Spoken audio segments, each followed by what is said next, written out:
There are men who rule cities from glass towers, and there are men who are the city, its rot and its hunger and its silence after the gunshot. Kang Tae-jun was both. For 15 years, no one crossed him and lived comfortably. No one looked at him without calculation behind their eyes. No one walked into his world and walked out unchanged. Then a young woman from Lagos dropped a stack of classified documents across his shoes in the middle of a boardroom full of men who would have killed to be in her position. And the most feared crime lord in Korea felt something crack open in his chest that he hadn't felt since he was 9 years old, watching his mother bleed out on a marble floor. This is the story of what happened next. If you've made it this far, stay. Hit like. Drop your city in the comments. Let me see how far this story travels. The morning Nia Okafor arrived in Seoul, the sky was the color of old pewter and the air smelled like rain that hadn't decided to fall yet. She stood outside Incheon International Airport with a single hard-shell suitcase, a carry-on bag with a broken zipper she'd safety-pinned shut somewhere over Dubai, and a printed confirmation letter from the Daesung Holdings International Internship Program that she'd read so many times the paper had gone soft at the folds. She was 26 years old. She had 2 master's degrees, one in corporate finance from the University of Lagos, one in international business from a program in London she'd funded through 3 years of scholarships, part-time accounting work, and a stubbornness that her mother called a gift and her professors called a liability. She had $43 in her personal bank account, which after the currency conversion came out to roughly 57,000 Korean won, which sounded like a lot until she priced a cab to the city. She took the airport bus. She had the window seat and she pressed her forehead against the cold glass and watched Seoul materialize out of the distance. First the industrial edges, the freight yards, and concrete overpasses and apartment blocks stacked like gray dominoes. Then gradually the city sharpened into something that actually looked like the photographs. Glass towers, Han River bridges, neon that even in daylight gave the streets a particular electricity. Like everything was plugged into something you couldn't see. Nia Okafor was not easily impressed. She'd grown up in Lagos, which had its own brutal and beautiful energy, and she'd spent enough time in London and brief stints in New York to understand that cities all believed they were the center of the world, and most of them were partially right. But something about Seoul that morning made her sit up a little straighter. Not awe, more like alertness. The feeling of a place that would demand something from her before it gave anything back. That feeling turned out to be accurate, though she couldn't have known exactly how accurate. The internship apartment was small and clean, 14th floor of a building in Mapogu. Shared bathroom down the hall, a single window that looked out at another building's wall. She'd had worse. In London, she'd shared a room with 2 other postgraduate students and a mouse problem that the landlord described as being addressed. She unpacked methodically, clothes hung, toiletries arranged, her father's old leather journal set on the narrow desk beside her laptop. She didn't open the journal. She hadn't opened it in 4 months. She just needed to know it was there. She ate a convenience store triangle kimbap for dinner, figured out the subway map well enough to feel confident about the morning, and was asleep by 9:30. The first day at Daesung Holdings did not begin in the boardroom. It began in a basement orientation room with 11 other international interns, 3 from the United States, 2 from Japan, 1 each from Brazil, Germany, France, the Philippines, Egypt, and Nia from Nigeria, and a Korean HR coordinator named Park Ji-soo, who smiled with the specific warmth of someone who had given this exact orientation 37 times and knew exactly which jokes landed and which fell flat and had stopped caring about the difference. They were given lanyards, orientation packets, a brief video about Daesung Holdings that described the conglomerate as a visionary enterprise shaping the future of Korean industry, and showed a lot of drone footage of glass buildings and smiling employees that Nia suspected had been filmed in a single afternoon. They were told about dress codes, security clearances, the hierarchy of floors, regular operations on floors 2 through 20, executive division on floors 30 through 40, floors above 40 accessed by separate elevator requiring a key card she would not be receiving. Above 40, Park Ji-soo said cheerfully, is where the magic happens. One of the Americans, a tall guy from Boston named Derek, who had the particular energy of someone who'd been told he was exceptional since age 7, leaned over to Nia and murmured, "Translation. That's where the actual decisions get made, and we'll never see the inside of it. Nia didn't respond. She was reading the organizational chart in her orientation packet, tracing the structure with her finger. Most conglomerates of this size had 4 or 5 layers of bureaucratic insulation between their executive decision-making and their public-facing operations. Daesung Holdings had 7. That was unusual. That kind of structure was either extreme corporate caution or it was deliberately designed to make accountability difficult to trace. She noted it and said nothing. The first 3 weeks were not dramatic. She was placed in the financial analysis division on the 16th floor, given a workstation, a login ID with deliberately limited access permissions, and a pile of quarterly reports to cross-reference. The work was methodical and not particularly challenging. She'd done more complex analysis during her internships in London, but she did it with the same focused precision she applied to everything, because she understood that junior positions were not evaluated on whether you were capable of harder work, but on whether you could be trusted with smaller work first. She was competent and quiet, and she learned names fast. She memorized which senior analysts were genuinely good and which ones had risen through tenure rather than ability. She figured out in the first week that the woman 2 desks over, Kim Soo-yeon, was the person who actually understood how the department's budget projections worked and was systematically under-acknowledged for it. So Nia sat near her during lunch and asked genuine questions and listened carefully to the answers. She did not make the mistake of being visibly smarter than the people evaluating her. She made the different and more sustainable choice of being useful. 4 weeks in, she was invited, along with 2 other interns and a group of 16-floor analysts, to sit in on a quarterly briefing on the 32nd floor. The invitation came from a senior analyst named Cho Byung-woo, who had taken a mild professional interest in her work. It was not a significant event. Interns occasionally attended briefings as a developmental exercise. She was told to bring a notepad, sit against the wall, and not speak unless directly addressed. She arrived 8 minutes early, which meant she was the first person in the room outside of the 2 assistants setting up the presentation equipment. The conference room was large, floor-to-ceiling glass on 2 sides looking out over the city, a table long enough to seat 30, leather chairs that cost more than her monthly rent. She took the seat she'd been designated against the wall to the left of the door and arranged her notepad and 2 pens on her knee. People filed in over the next several minutes. Analysts, senior directors, a few faces she recognized from the organizational chart. The energy in the room was particular, not tense exactly, but careful, watchful. The way a room feels when the person who holds real authority hasn't arrived yet and everyone is monitoring the door. Nia recognized that energy. She'd felt it in her father's house when she was small, when men came to speak with Emmanuel Okafor about things they didn't explain to children. Her father had worked in international finance, some kind of consulting role that took him to different countries. Though the specifics had always been somewhat opaque even to her, he'd died 11 years ago when she was 15.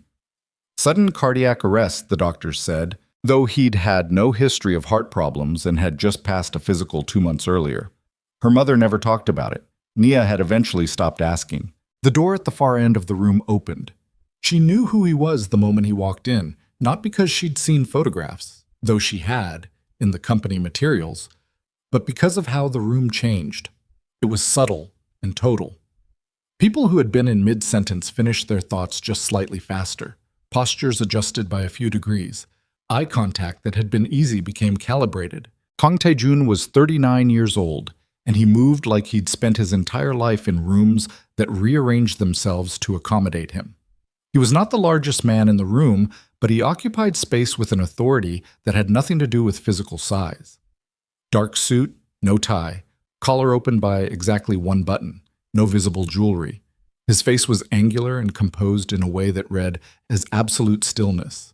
Not calm, not relaxed, but the controlled absence of expression that takes years to cultivate and is not the same thing as peace. He walked to the head of the table and sat down, and the meeting began. Nia watched him the way she watched everything, with the particular attention she'd trained in herself since childhood, the kind that didn't announce itself. She was supposed to be taking notes on the briefing content. She did take notes. She also noted that Kang Tae-jun had not looked at the presentation screen once in the first 12 minutes. He was watching the people presenting, not the data. He already knew the data. What he was evaluating was whether the people explaining it understood what it meant. 40 minutes into the briefing, it happened. She had shifted in her chair. Her left leg had gone slightly numb, and when she shifted, her notepad slipped off her knee. She caught the notepad. What she didn't catch was the stack of documents that had been balanced beneath it. The briefing handout, 7 pages, printed double-sided, and the 2 supplementary appendices she'd paperclipped together. They went off her lap in a slow-motion disaster that she was fully aware of and completely unable to stop, fanning out as they fell and sliding across the polished floor. Directly to where Kang Tae-jun had just turned his chair, the documents came to rest against his shoes. Expensive shoes. The kind of shoes that exist in a different category of object from regular footwear, where the leather has a particular quiet quality and every seam is exactly where it's supposed to be. The room did not go silent because it was already very quiet. What changed was the quality of the quiet. The 16 people sitting around that table and the 4 against the wall all redirected their attention to the same point simultaneously, and the point was Nia Okafor, who was already out of her chair and moving to collect the papers before the thought to do so had fully formed. She crouched down, gathered the documents quickly and efficiently. Her hands were steady, which surprised her because her pulse was doing something complicated. She straightened up, and the first thing she saw was his shoes, and then his hands resting on the arm of his chair, and then his face. He was looking at her, not through her, the way powerful men often look at people who are not relevant to them. At her. With the specific focus of someone who has just noticed something unexpected and is running a rapid calculation about what to do with that information. "I'm sorry," she said. Her voice came out level. She was grateful for that. "Are they damaged?" he asked. His English was precise and slightly formal and entirely without accent. She looked at the documents. "No, they're fine." "Then sit down." She sat down. The briefing continued. Nia kept her notepad flat on her knee this time and did not look at the head of the table again, or tried not to. She was aware in the peripheral animal way of being watched, and then of not being watched, and then of being watched again. 40 minutes later, the meeting ended. People began filing out with the practiced efficiency of a group that had done this many times. She was nearly at the door when she heard him say her name. Not her full name, just Ms. Okafor. She stopped, turned. The room was almost empty. Cho Byung-woo, who had invited her, was paused in the doorway with an expression she couldn't quite parse. She gave him a small nod that she hoped communicated something like, "Don't wait," and he left. Kang Tae-jun was still at the head of the table. He had not stood. His hands were flat on the surface in front of him, and he was watching her approach with the patience of someone who had nowhere else to be and knew it. She walked back to where he sat. She didn't rush. She stopped 2 feet away, which felt like a reasonable professional distance, and waited. "You were the only person in this room," he said, "who was watching me instead of the screen." "I was watching both," she said. "You were watching the screen to be able to describe what was on it. You were watching me to understand what I thought about it." He said this without accusation, just as a statement of observed fact. "Is that a problem?" Something moved in his expression. It wasn't quite a smile. It didn't reach anywhere close to his eyes. "What did you conclude?" Nia held his gaze. "That you already knew what was in the report before the meeting started. That you were evaluating whether Director Lim understood the implications of the Q3 variants, and you determined he didn't, and that the decision you came in here already having made is going to be announced as the result of today's briefing." Silence. "Your name is Okafor," he said. "Nia Okafor." "Nigerian." "Yes." "What was your father's name?" It was an odd question. She answered it anyway because something about the directness of it caught her off guard in a way that defaulted her to honesty. "Emmanuel Okafor." His expression didn't change. Nothing in his face moved, but something shifted behind his eyes. The kind of shift that happens when a piece of information lands in exactly the wrong or right place, and the person receiving it doesn't want you to know which. "Thank you for attending the briefing, Ms. Okafor," he said. "You're dismissed." She walked out.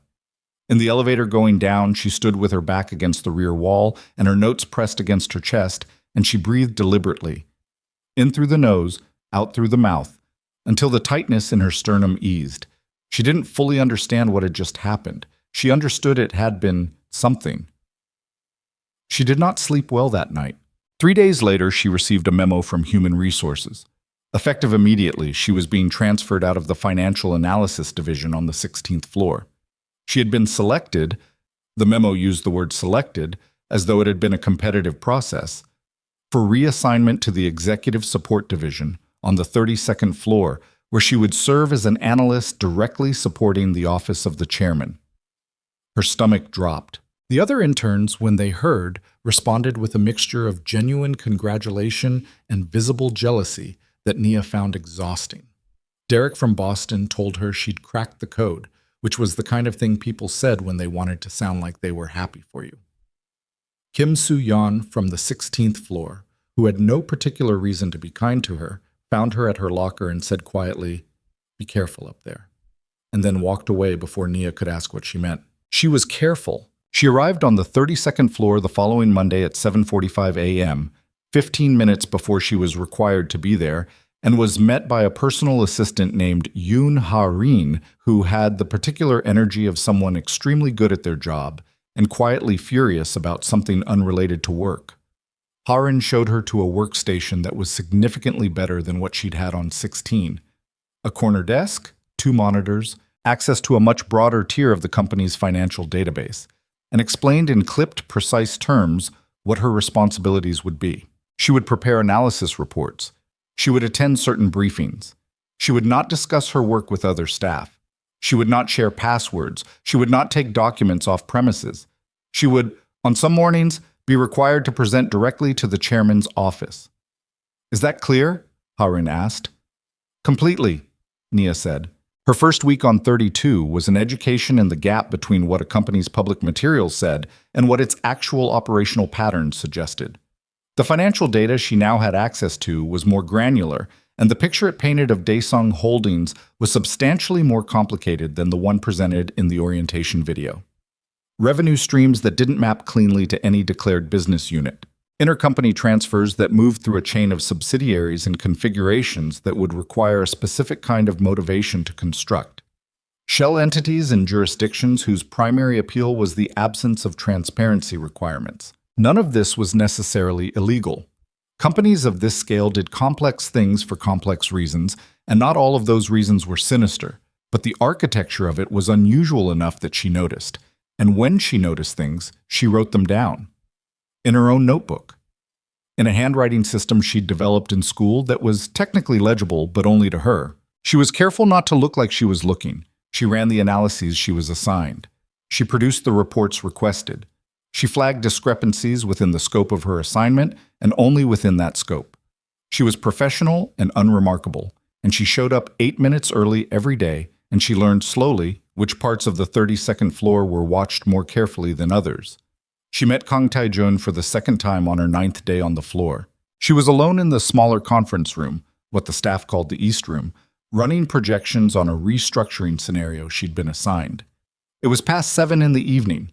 Most of the 32nd floor had emptied out. She'd stayed because she wanted the quiet and because she was close to finishing and because the apartment in Mapogu had developed a plumbing issue that made a sound in the walls at night that she found deeply irritating. He walked in without knocking.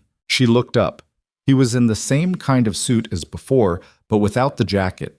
Shirt, dark slacks, sleeves rolled to the elbow. He was carrying a coffee cup and he looked at her the way someone looks at an object they'd half expected to find in a particular location and are mildly satisfied to discover is actually there. "You're still here," he said. "I'm finishing the restructuring projections. Ha-rin said they were needed Thursday. I'd rather finish tonight." He set his coffee down on the edge of the table and looked at the screen behind her. She watched him read it, the slight focus that came into his face, the way his eyes tracked left to right across the numbers. He was faster than she expected. Most executives at this level were pattern recognizers. They didn't actually read the numbers. They identified whether the overall shape was what they expected. He was reading the numbers. "Your margin assumptions for the Busan facility are aggressive," he said. "They're in line with comparable facilities in the sector over the last 2 years. The sector over the last 2 years benefited from supply chain conditions that are currently reversing. Your projections don't account for that." She looked at her screen. He was right. It was a legitimate critique, and she had missed it because she'd pulled the benchmarks without adequately stress testing the underlying conditions. "You're right," she said. "I'll revise. Show me the underlying data." She turned the monitor slightly and pulled up the source tables and talked him through her logic. He listened without interrupting, which she'd learned was more unusual in executives than it should be. He asked two questions at the end that were precisely the two questions she'd have asked if she were reviewing someone else's work. "Revise the assumptions and run 3 scenarios," he said. "Base, downside, stress. Have them on my desk by tomorrow at noon. I'll have them by 9. He picked up his coffee. He was almost at the door when he stopped. He didn't turn around. "Why did you come here?" "To Korea. To this company specifically." Nia considered the question for a moment. The honest answer was complicated. The simple answer was, Daesung Holdings has the best international program in the sector, and I needed to be somewhere that would make other places take me seriously. He turned then, just slightly, enough to look at her in profile. "And is that working? Ask me in 6 months." He left. She sat in the empty East conference room for a moment after he was gone and looked at her screen and thought about the way he'd said her father's name that first time. Not said it exactly, but asked for it, and then repeated it back in a way that was almost too controlled. Emmanuel Okafor. She told herself at the time that she was imagining the significance of his reaction, that it was just an unusual question from a man who probably asked unusual questions because he could. She pulled out her father's journal from her bag. She'd started carrying it with her again. She wasn't entirely sure why. She opened it to the last section, the entries from the final year of his life. Most of it was professional, dates, names, references to meetings, and accounts that her 15-year-old self hadn't understood, and her adult self could now parse slightly better. International clients, portfolio structures, references to work in KR, which she'd always assumed meant Korea, that appeared frequently in the final 8 months before his death. She turned to the last page with writing on it. It was 3 lines, and her father's handwriting was tight and fast in a way that was different from his earlier entries. "Found it. All of it. The question now is what to do with what I know. I cannot go to the authorities here, not after what I've seen. If something happens to me, follow the money back to its beginning. The foundation is rotten." Nia had read those 3 lines many times over the years. She'd built multiple interpretations around them. She'd decided at various points that it was nothing, that her father had been involved in some kind of minor financial irregularity that he'd stumbled into and panicked about, that it was the kind of thing that got resolved and forgotten, that the cardiac arrest at 51 was exactly what the doctors said it was. She was finding those interpretations harder to maintain. She put the journal away. She pulled up the restructuring model and started revising the margin assumptions. She worked until 11:15, produced 3 scenarios that she was satisfied with, and went home. The reports were on his desk at 8:40 the next morning. The weeks that followed established a pattern. She did the work she was assigned with rigor and consistency. He appeared occasionally in the East Conference room after hours, in briefings where she was one of 3 analysts presenting, once simply walking past her desk and stopping to read the screen behind her for 90 seconds before continuing. He never explained these appearances.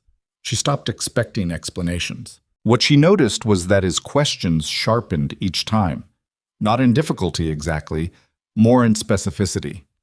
He wasn't testing whether she could do the work. He was learning what she thought. The distinction was important. People who wanted to evaluate your competence asked you to demonstrate it. People who wanted to understand how you reasoned asked you to talk through your logic. She was not comfortable with how much she looked forward to those conversations. She was not comfortable with several things. The patterns in the financial data that kept resolving into configurations she couldn't explain.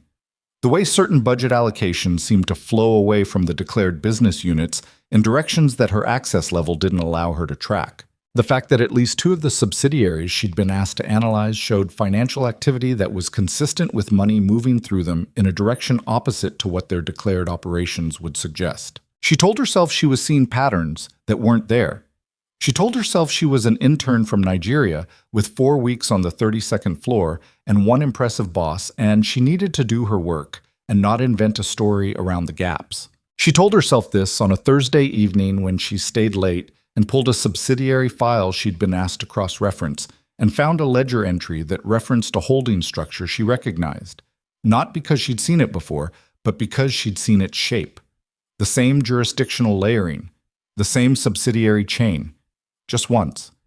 In the notes her father had left in the final pages of his journal. She closed the file. She sat very still for a moment.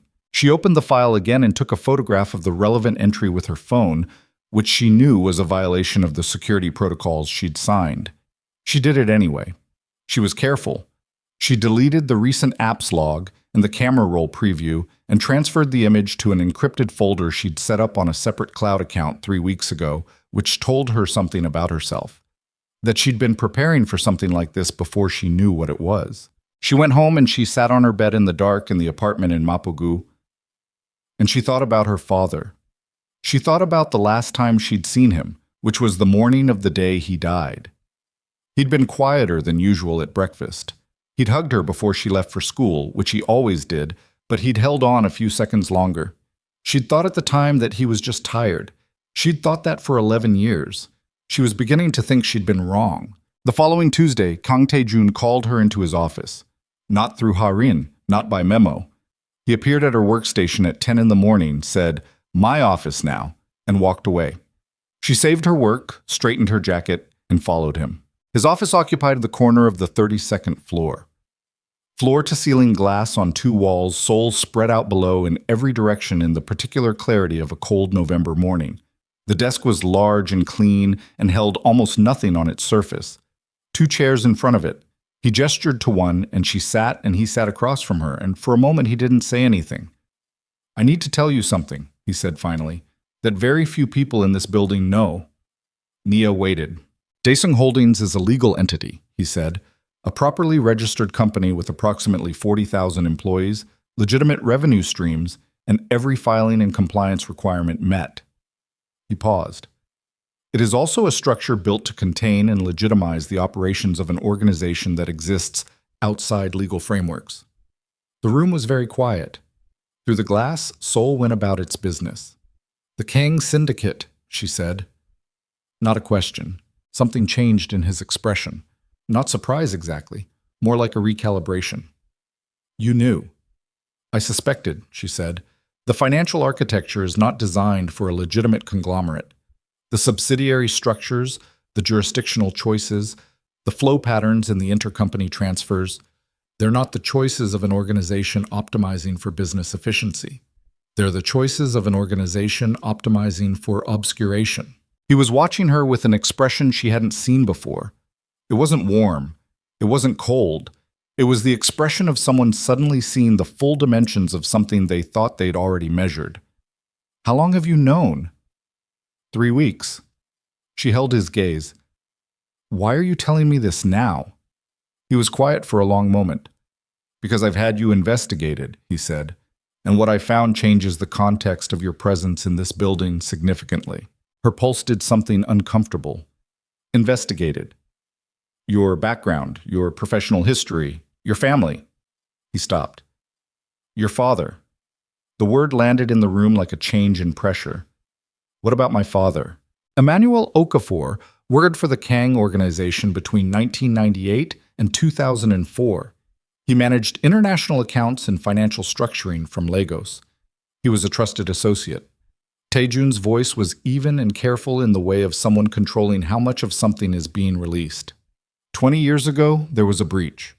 Information about the organization's operations was passed to a rival group. My mother, who was involved in the operational side of the syndicate, was killed as a result. Several other people were killed or imprisoned. The breach destroyed what took my grandfather 30 years to build. Shabu towards Setus Ses. Nia was very still. "The investigation identified the source of the breach," he said. "The evidence pointed to your father." The silence that followed was of the kind that has texture. She could hear her own breathing, and she could hear the city outside, and she could hear distantly the blood in her ears. "You believe my father had your mother killed?" "I believed that," he said, "for 20 years. "And now?" He looked at her, and there was something in his face that wasn't quite honesty, but was the closest thing to it she'd seen from him. "Now, I'm not entirely certain what I believe." Nia thought about 3 lines of handwriting. Found it. All of it. "I want to see the evidence," she said. Whatever was used to conclude my father was responsible. I want to see all of it. His jaw tightened slightly. That's not something I can simply— My father is dead, she said. He has been for 11 years. He cannot defend himself. If you're going to carry a 20-year belief that he destroyed your family, the least you can offer me is the evidence that built it. The silence between them was long and had weight. I'll consider it, he said finally. She stood. She was at the door when she turned. Mr. Kang. She waited until he looked at her directly. If my father did what you believe he did, I want to know. I'm not asking you to clear his name. I'm asking you to show me the truth. She paused. That's all I've ever wanted. She left. In the elevator going down, she pressed the heel of her hand against her sternum and breathed until the constriction eased. Her mind was running fast and cold in the way it did when it had a problem to process and wasn't fully in control of the emotional temperature underneath. She thought about her father's last journal entry. The foundation is rotten. She thought about the subsidiary structure she'd photographed. She thought about what it meant that Emmanuel Okafor had worked for the Kang Syndicate, that he had been trusted, that he had died 11 years ago of a cardiac arrest at 51 with no cardiac history and a clean physical 2 months prior.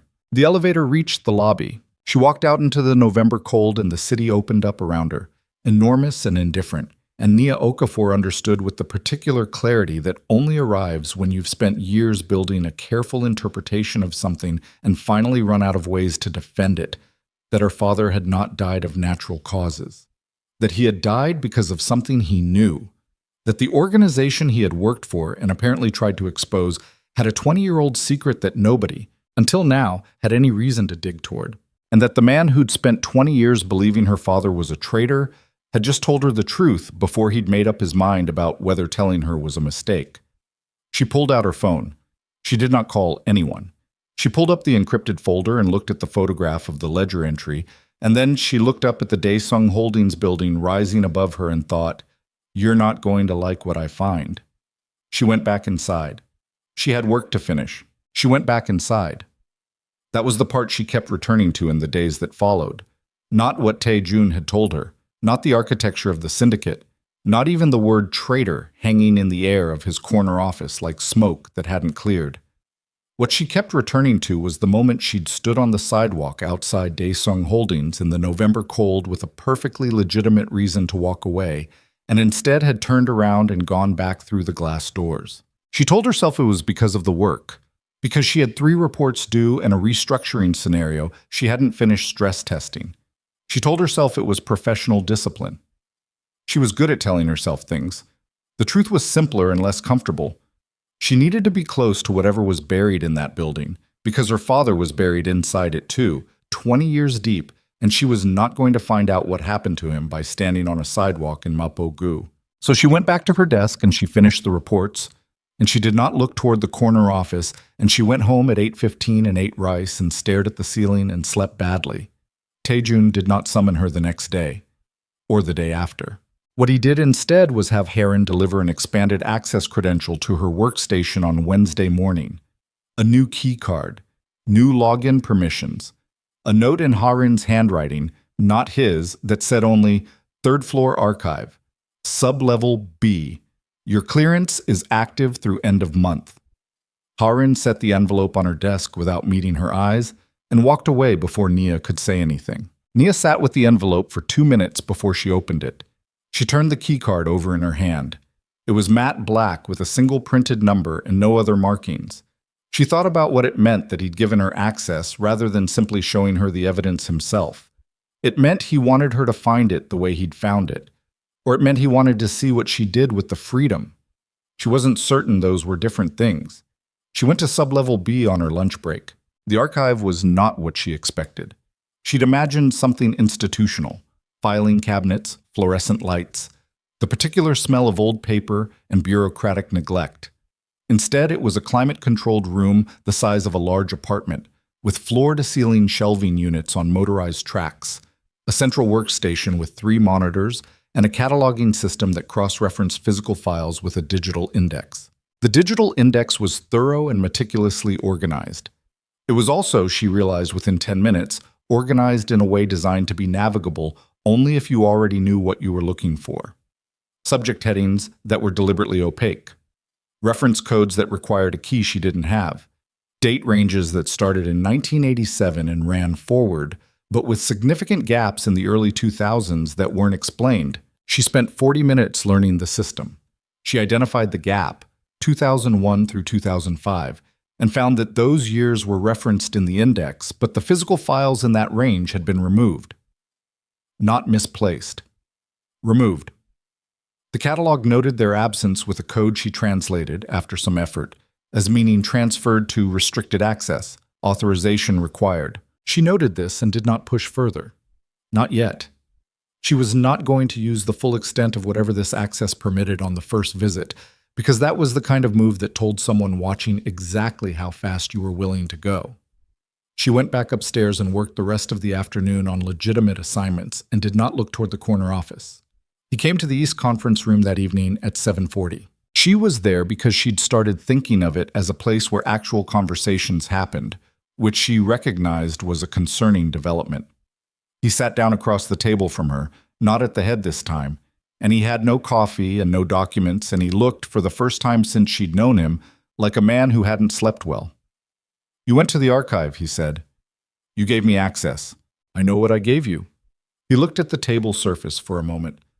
"The files from 2001 to 2005 have been restricted since 2006. I restricted them myself." "Why?" "Because after the investigation concluded, I didn't want anyone reopening questions I considered answered." He paused. "I was 22 when my mother was killed. I spent 3 years investigating. The conclusion felt complete. But you restricted the files instead of destroying them." He looked at her. "Yes. Which means part of you wasn't certain." The silence that followed was the kind that confirmed something both people already knew. He didn't answer directly. Instead, he said, "There are people in this organization who have been here since before my grandfather, people who knew my mother, people who have helped build everything that exists above us and everything that exists below it." He stopped. "One of those people is my uncle, Kang Sang-hyun. He was my mother's brother. He has run the operational side of the syndicate for 22 years. Dich Trumbe. I know who he is," Nia said. "He's on the organizational chart. Senior advisor, special projects." "The title means nothing. His actual role is—" Taejun stopped, chose different words. "He is the person I trust most in the organization. He is the person who helped me survive the years after my mother died. He guided the investigation. He identified the evidence against your father." Nia was very still. "He guided the investigation that concluded my father was responsible." "Yes." She thought about that for a moment. "Has he ever been wrong before?" "Not in a way I've discovered. That's not the same as never." Taejun's jaw tightened slightly. It was the first crack in the composure she'd seen that wasn't controlled. "No," he said. "It's not." She leaned forward slightly. "I want access to the restricted files." "I know you do. Will you give it to me?" He looked at her across the table, and the quality of his attention was the same as it had always been, total and assessing. But there was something else in it now, something that looked like it cost him. "If you find what you're looking for," he said, "there is no version of that outcome that doesn't destroy something." "Something is already destroyed," she said. "My father's name. Whatever truth he died for, 20 years of your life spent in the wrong direction." She held his gaze. "The only question is whether we keep building on top of it." He stood up. He walked to the door and stopped with his hand on the frame. He didn't turn around. "The restricted files require a secondary authorization. I'll have it sent to your keycard by morning." He paused. "Be careful who you speak to about what you find in there." "I don't speak to anyone about anything I'm not certain of." "I know," he said. "That's one of the reasons I told you the truth." He left. Nia sat in the empty conference room for a long time after that, and the city outside the glass went dark, and the lights of Seoul came up like something being remembered, and she thought about the word careful and the specific weight it had carried in his voice when he said it, not as a general advisement, but as a warning about something particular, about someone particular. She thought about Kang Sang-hyun. She wrote a single line in her personal notebook. "Who benefits from a conclusion that can never be reopened?" The restricted files were accessible the following morning. She did not go immediately. She went at 11 a.m. on a Friday when the 32nd floor was in the controlled bustle of pre-weekend activity, and her absence from her desk for 90 minutes would not register as unusual. She told Harin she was working in the archive, and Harin noted it without reaction, which told her that analysts going to the archive was normal enough to not be remarkable. Sublevel B was empty. The climate control hummed. She sat at the central workstation and used the secondary authorization and the restricted catalog opened in a separate partition. She started with her father's name. There were 14 files that referenced Emmanuel Okafor. She pulled them in chronological order and read carefully, which meant she read slowly because careful reading is slow, and she had learned not to rush the moment she found something that mattered. The first 6 files established what Tae-jun had told her. Her father had worked as an international financial consultant for a holding structure connected to the Kang Syndicate, beginning in 1998. He'd managed accounts across 3 West African jurisdictions and had been, by every indication in the files, trusted and competent. The files used the language of professional assessment without warmth. He was a resource, he was an asset, he was effective. Not a friend, not a person, a function. Files 7 through 10 covered the period from 2003 to 2004, and the language changed. References to a security review, an internal audit, communication logs that had been flagged for anomalies. The word irregularities appeared in multiple places in a way that was pointed. Irregularities in reporting, irregularities in account transfers, irregularities in the communication records between the Lagos office and the Seoul Operational Center. File 11 was the investigation summary. 12 pages dated March 2004. It laid out the case against Emmanuel Okafor in the structured language of internal disciplinary documentation. Communication intercepts suggesting he had passed operational details to a rival organization. Transfer records showing funds moving through accounts linked to his name. A witness statement from an unnamed internal source confirming he had met with representatives of a competing network. Nia read the 12 pages twice. She read them the way she read financial reports, looking not at what was being said, but at what was being structured, the architecture of the argument. On the second read, she found it. The communication intercepts were cited with reference numbers. She pulled the reference numbers in the catalog. 2 of the 3 cited intercepts did not exist in the archive. They were referenced, but the underlying documents were listed as original destroyed, summary retained, which was a categorization that appeared nowhere else in the restricted catalog. It was a categorization that, in a financial audit, would be an immediate red flag. You don't destroy primary evidence and retain only a summary prepared by the investigator. That's not a record. That's a narrative. The transfer records were similarly structured. Account numbers cited, transactions described, but the actual transaction records had the same notation: original, destroyed. What remained was the investigation summary's description of what those records had shown, authored by the investigator. She checked who had authored the investigation summary.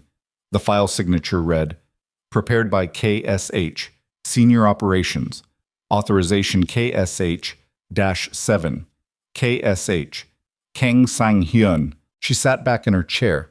The climate control hummed. She was breathing slightly faster than she had been, and she made a conscious effort to slow it down because she needed to think clearly, and panic, even low-level analytical panic, was not compatible with clear thinking. Sang-hyun had authored the investigation. Sang-hyun had cited evidence that no longer existed in any form except his description of it. Sang-hyun had guided the investigation that concluded her father was the traitor. And Sang-hyun, as far as she could determine, had been the person with the most direct access to every part of the process from start to finish. She pulled the witness statement file, the unnamed internal source.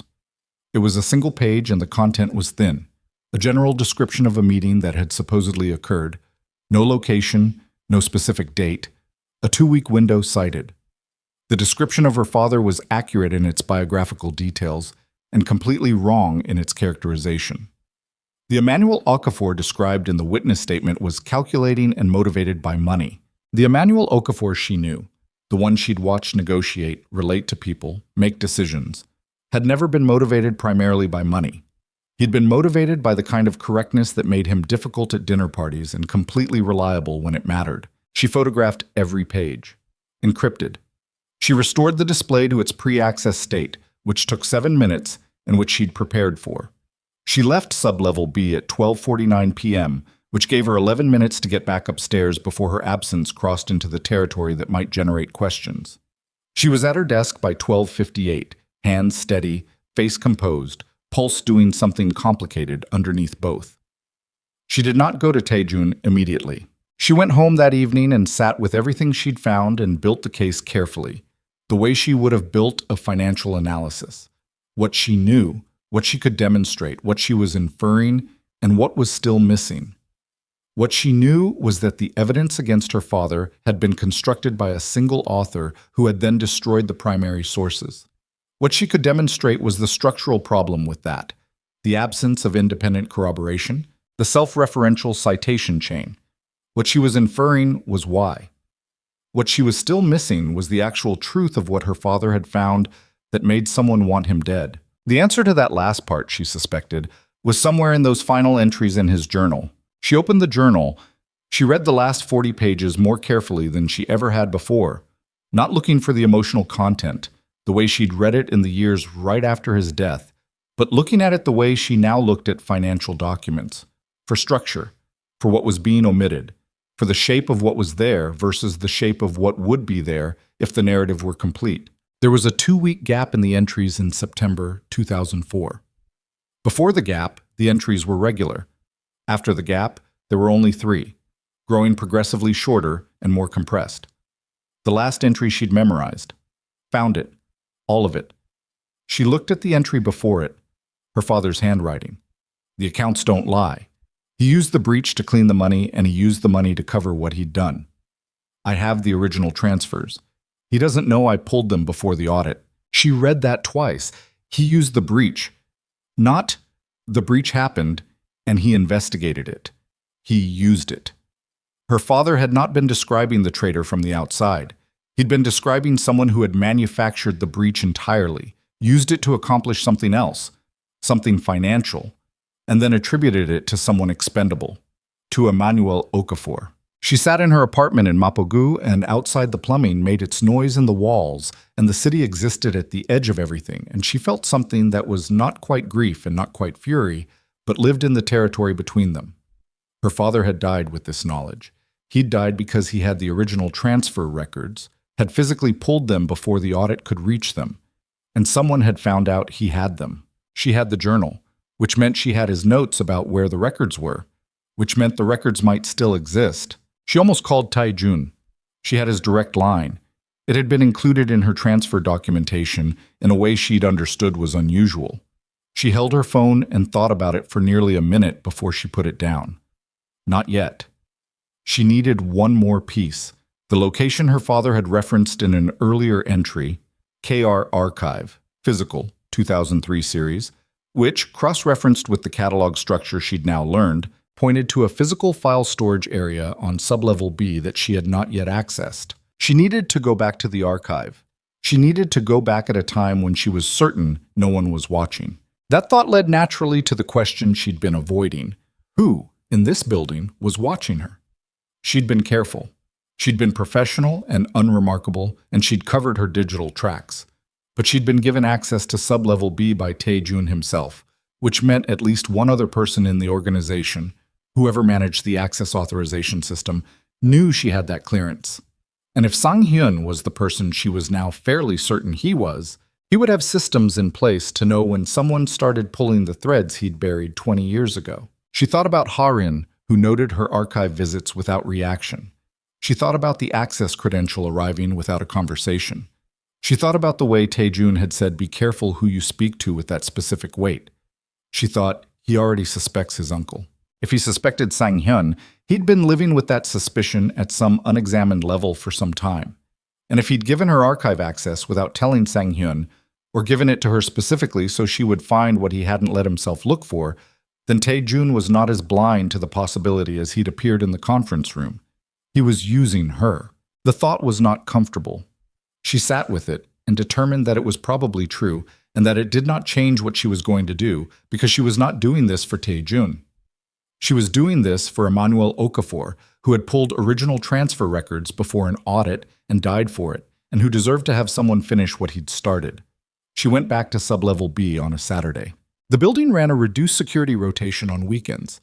She'd established this through 2 weeks of arriving at varying times on Saturdays under the cover of catching up on work, which was entirely plausible given her visible work patterns.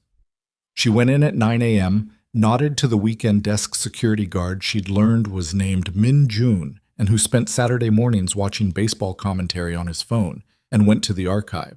The physical storage area of sublevel B was behind the motorized shelving units, accessible through a secondary door.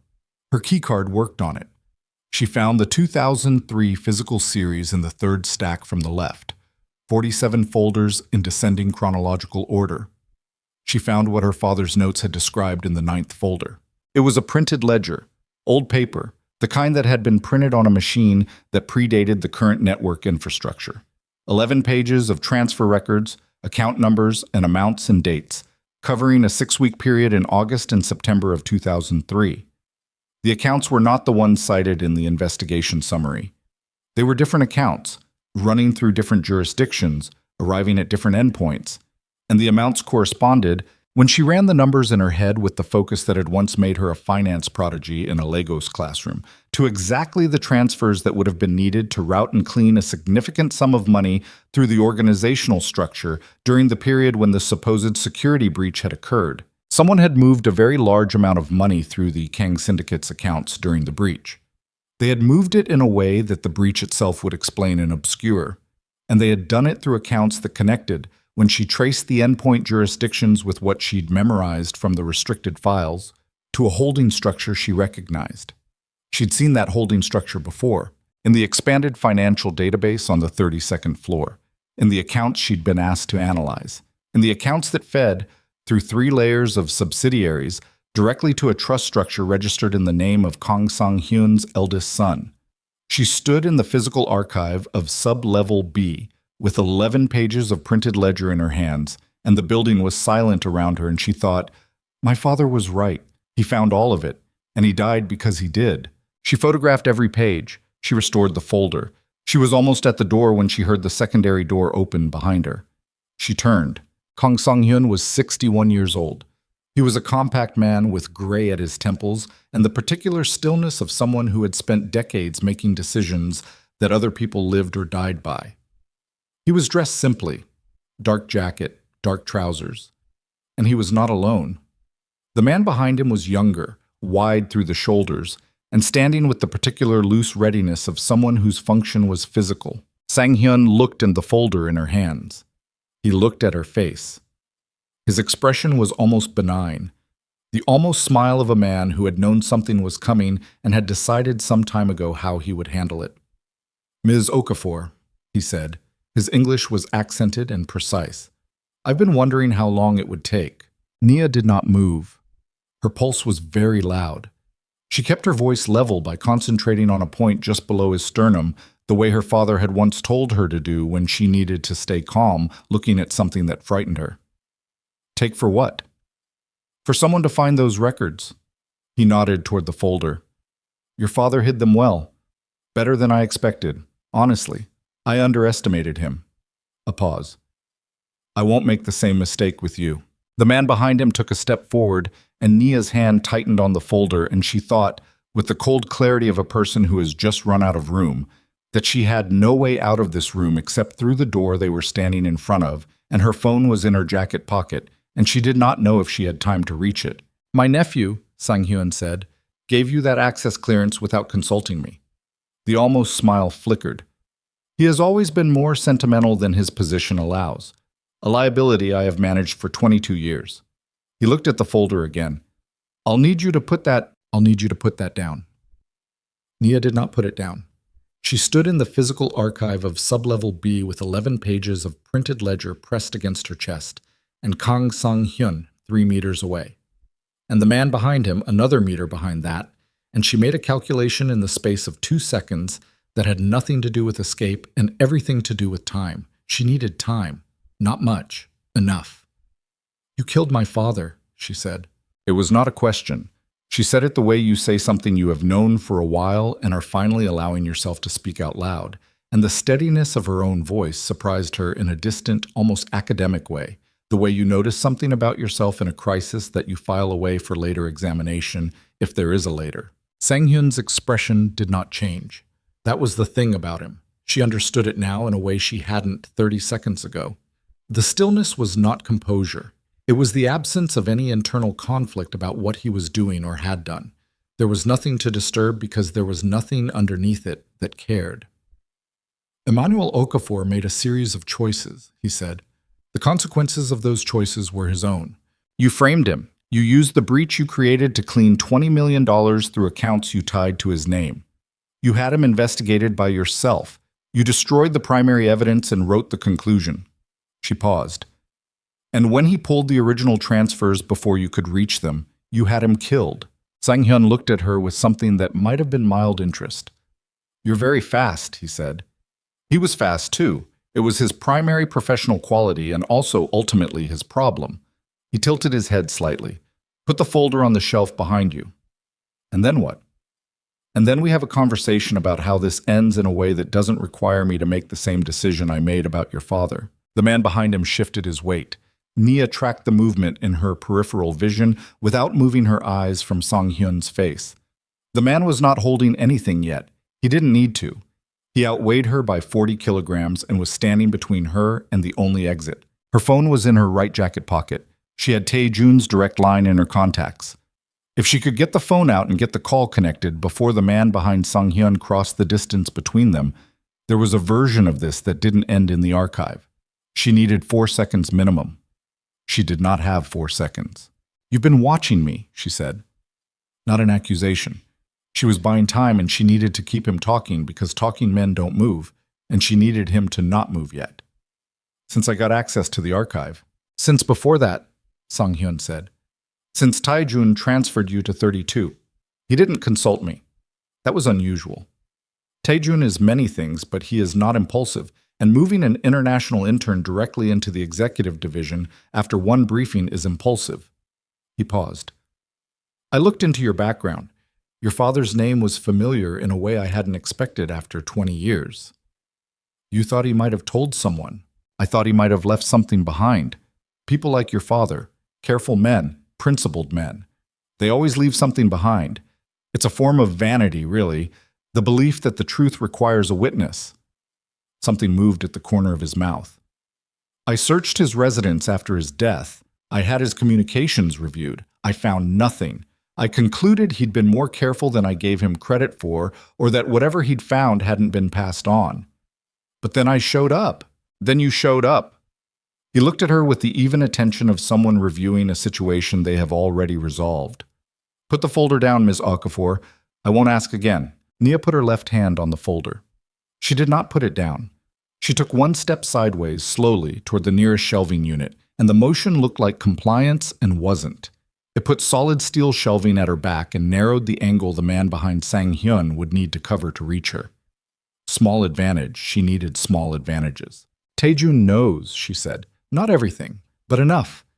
He gave me the access because he's been questioning the investigation for years and couldn't let himself look at it directly, so he gave it to me instead. She watched Sang-hyun's face. You know that, which is why you're here yourself instead of sending someone. The stillness in Sang-hyun's face acquired a different quality. Not disruption, a kind of tightening. She had touched something true. My nephew, he said carefully, has always had difficulty accepting that necessary decisions were made on his behalf. He was 22 years old when his mother died. He was not equipped to manage the aftermath. I managed it for him. The words were even and measured and carried the particular tone of someone who has rehearsed a justification so many times it has stopped feeling like one. Everything I did to protect what his grandfather built, to protect Tae-jun's future. You killed an innocent man. I removed a complication. You killed his mother. The archive went very quiet. It was not what she'd planned to say. She hadn't planned to say it at all because she hadn't known, not with certainty, until she said it and watched what happened to his face. The near smile disappeared. Not into shock, into something older and more carefully contained, the expression of a man who has been carrying a specific thing for a very long time and has just felt someone else's hand on it. That accusation, he said, and his voice had changed in a way that was almost imperceptible, flatter, with the compression of controlled anger, requires evidence you don't have. My father's notes reference a transfer initiated 48 hours before Yoon Jae-won died. She used Taejun's mother's name deliberately, watching his face. The transfer was routed through the rival organization's known accounts. It looked like payment for an operation. It looked like the syndicate hired them. She paused. But the origin point was internal. The authorization code was yours. She was inferring. She was inferring from her father's notes and the ledger pages and the structural logic of everything she'd found, and she did not have direct proof of this specific thing. But she was certain enough to say it, and she needed him to react, and he did. Not visibly, not in any way the man behind him would notice, but in the slight involuntary constriction around his eyes that lasted less than a second before his control reasserted itself. She saw it. Confirmation. The kind that comes not from documents, but from watching the face of someone who has just realized you know the shape of what they did. You have nothing, he said. I have this folder. She pressed it harder against her chest. And I have photographs. She watched his face. Encrypted. Remote storage. Not on this phone. All of that was true. Accessible to a third party if I don't confirm contact within... She glanced at her watch without looking at it. A bluff. 40 minutes. The man behind Sang-hyun looked at his employer. Sang-hyun did not look back at him. He kept his eyes on Naya, and the calculation behind them was visible now in a way it hadn't been before, because she'd changed the arithmetic on him, and he was rerunning it.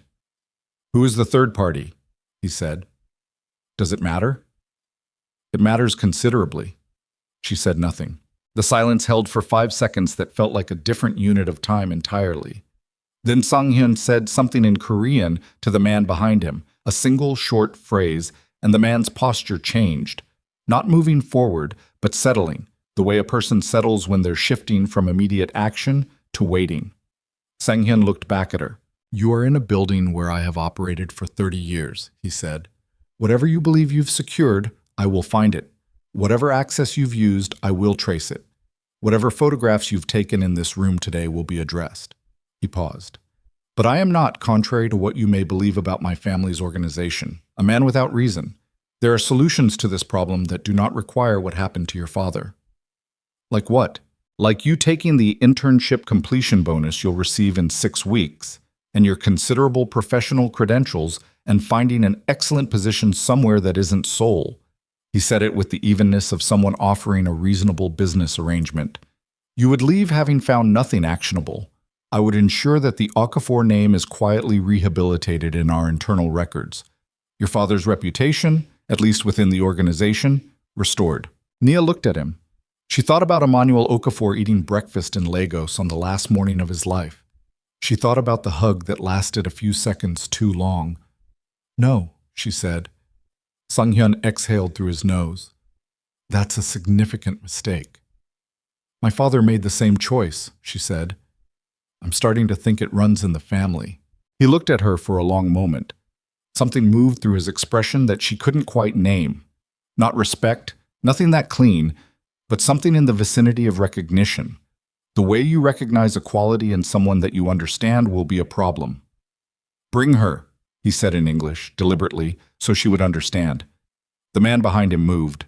She had 3 seconds, and she used 2 of them, pulling her phone from her pocket, and one of them hitting Taejun's name in her contacts, and the call connected on the first ring, and she had time to say exactly 4 words before the man's hand closed on her wrist. Sublevel B. Archive. Now. And then the phone was out of her hand, and she was pressed back against the shelving unit with the folder still against her chest and her wrist held in a grip that was not quite painful yet, but was communicating clearly that it could become so. Sang-hyun picked up her phone from the floor. He looked at the screen. He ended the call. He looked at her with the expression of a man who has just watched someone play their only card and is deciding how much it changes. Taejun, he said, almost to himself. Then we have perhaps 12 minutes. He looked at the man holding her. Take the folder. The man reached for it. Nia let him take the folder because the photographs were encrypted in remote storage and the folder was paper, and she was thinking, with the cold and narrowed focus of a person who has run out of options and found something harder underneath, about 12 minutes and what 12 minutes meant. Sang-hyun set her phone on the central workstation and looked at her. In 12 minutes, he said, my nephew will arrive and find an intern who has accessed restricted files without authorization, whose clearance was the result of a personal and inappropriately close relationship with the chairman, and who was caught removing physical records from the archive. He tilted his head. The story is not complicated. It writes itself. He won't believe you. He doesn't need to believe me. He needs to be uncertain. Uncertainty is sufficient. He smoothed the front of his jacket. Tae-jun has spent 20 years being managed. He is better at it than he knows. The man still had her wrist. She stopped trying to move against the grip, which was the right instinct, fighting a grip that has leverage wastes energy and communicates panic. And she stood very still, and she looked at Sang-hyun and she thought about what he'd just said and what it meant. He just told her something, not intentionally. The way people in control always eventually tell you something when they're certain they have control. He needed Tae-jun to be uncertain. Not convinced she was a criminal, just uncertain. Which meant Tae-jun's certainty that she wasn't was a threat Sang-hyun was already managing for, which meant Tae-jun already knew more than Sang-hyun believed. The door of sublevel B opened with a sound like pressure releasing. Tae-jun walked in. He took in the room in the span of a single breath, the man holding Nia's wrist, Sang-hyun standing at the workstation, the folder on the table, Nia's phone beside it, Nia herself pressed against the shelving unit with the contained and blazing stillness of someone who has been waiting for exactly this. He stopped 3 meters inside the door, and his face was the face she'd first seen in the boardroom. Composed, angular, absolute, except for something at the edges of it now, something that was not composure at all, but was its opposite, held very tightly. Let her go, he said. To the man, not to Sang-hyun. The man looked at Sang-hyun. That moment, the man looking at Sang-hyun instead of at Tae-jun, told Nia everything about how thoroughly and for how long this had been the actual chain of command. Tae-jun, Sang-hyun said, and his voice had shifted again, back into the register she'd first heard it in, measured, warm with the practiced warmth of someone who has performed a particular relationship for decades. I'm glad you came. There's a situation that needs your attention. I said let her go. She was removing physical records from the restricted archive. I found her. I gave her access to the restricted archive. His voice was flat. I authorized her clearance. I know exactly why she was here. He looked at the man holding Nia's wrist. When he spoke again, it was in Korean, and it was short, and the temperature of it was not something that required translation. The man released her wrist. Nia stepped sideways, away from the shelving unit, and picked up her phone from the workstation. Her wrist ached dully where the grip had been. She stood 3 feet from Tae-jun, and for a moment neither of them looked at the other because both of them were looking at Sang-hyun. Sang-hyun looked at his nephew with the expression of a man who has just watched a variable he thought he understood change value. Then he looked at Nia, then back at Tae-jun. And something settled in his face, not defeat, nothing close to it, but the acceptance of a man who has decided the landscape has changed and is already calculating the next position. You've seen the files, Sang-hyun said to Tae-jun. Not all of them. Tae-jun's voice was careful in the way of controlled detonation. Enough. Enough to what? Enough to understand that the investigation into my mother's death was not what you told me it was. The silence in the archive was total. The climate control had cycled off. There was no sound from the building above them. Just 3 people and the weight of 20 years and 11 pages of printed ledger sitting on the workstation between them. Sang-hyun looked at his nephew for a long moment. He did something then that Nia did not expect and could not entirely account for. He sat down. Not out of weakness. It was the deliberate movement of a man choosing the terms of the next phase. He sat in the chair at the central workstation, and he folded his hands and he looked at Tae-jun with something that was almost, and this was the thing she could not account for, almost fond. Your mother, Sang-hyun said, was going to destroy everything your grandfather built. You were too young to know. She had decided the organization needed to end. She was in communication with the prosecutors. She had documentation she intended to deliver. He paused. I loved my sister. I want you to understand that. Tae-jun said nothing. His breathing had changed. She could see it in his chest, the slight compression, the controlled slowness of a man holding himself at the edge of something. What I did, Sang-hyun continued, I did to protect 30 years of work, to protect your future, to protect thousands of people whose livelihoods depended on the stability of this organization. He said it without apology and without drama, just as a fact. The fact of a man who has lived inside his own justification for so long, it has become indistinguishable from truth. Emmanuel Okafor was a complication. He found the accounts. He would have used them. I addressed the complication. You had my mother killed, Taejun said. Very quiet. The quietest thing in the room. I made a decision that protected you. I was 22 years old. His voice cracked on it, just slightly, just at the end. And then the control came back, hard and total. I spent 20 years believing a man I'd never met was responsible for her death. I spent 20 years... He stopped. He was looking at his uncle, and the thing in his face was the thing that happens when you have loved something for a long time and discover it was never what you believed. And the grief and the fury are so intertwined you can't speak one without the other. I know, Sang-hyun said. And he did know. And the knowing cost him something, and it was the only moment in the entire encounter that Nia believed anything he said. Where's the rest of it? Taejun said. The full evidence, the original transfers, everything you removed from the archive. Sang-hyun looked at him. Why does it matter? Because I'm going to need it. Something changed in Sang-hyun's expression. For what purpose? To end this. The two men looked at each other across the central workstation, and the 11 pages of ledger and 22 years of a relationship that had been exactly half of what it appeared, and Sang-hyun's composure held for another 3 seconds before he reached into his jacket pocket and produced a small silver device, a USB drive, and set it on the workstation next to the folder. Everything, he said. Original transfers, communication records, the full investigation file, unredacted. He looked at Taejun. You understand what's on it. You understand what happens if you use it.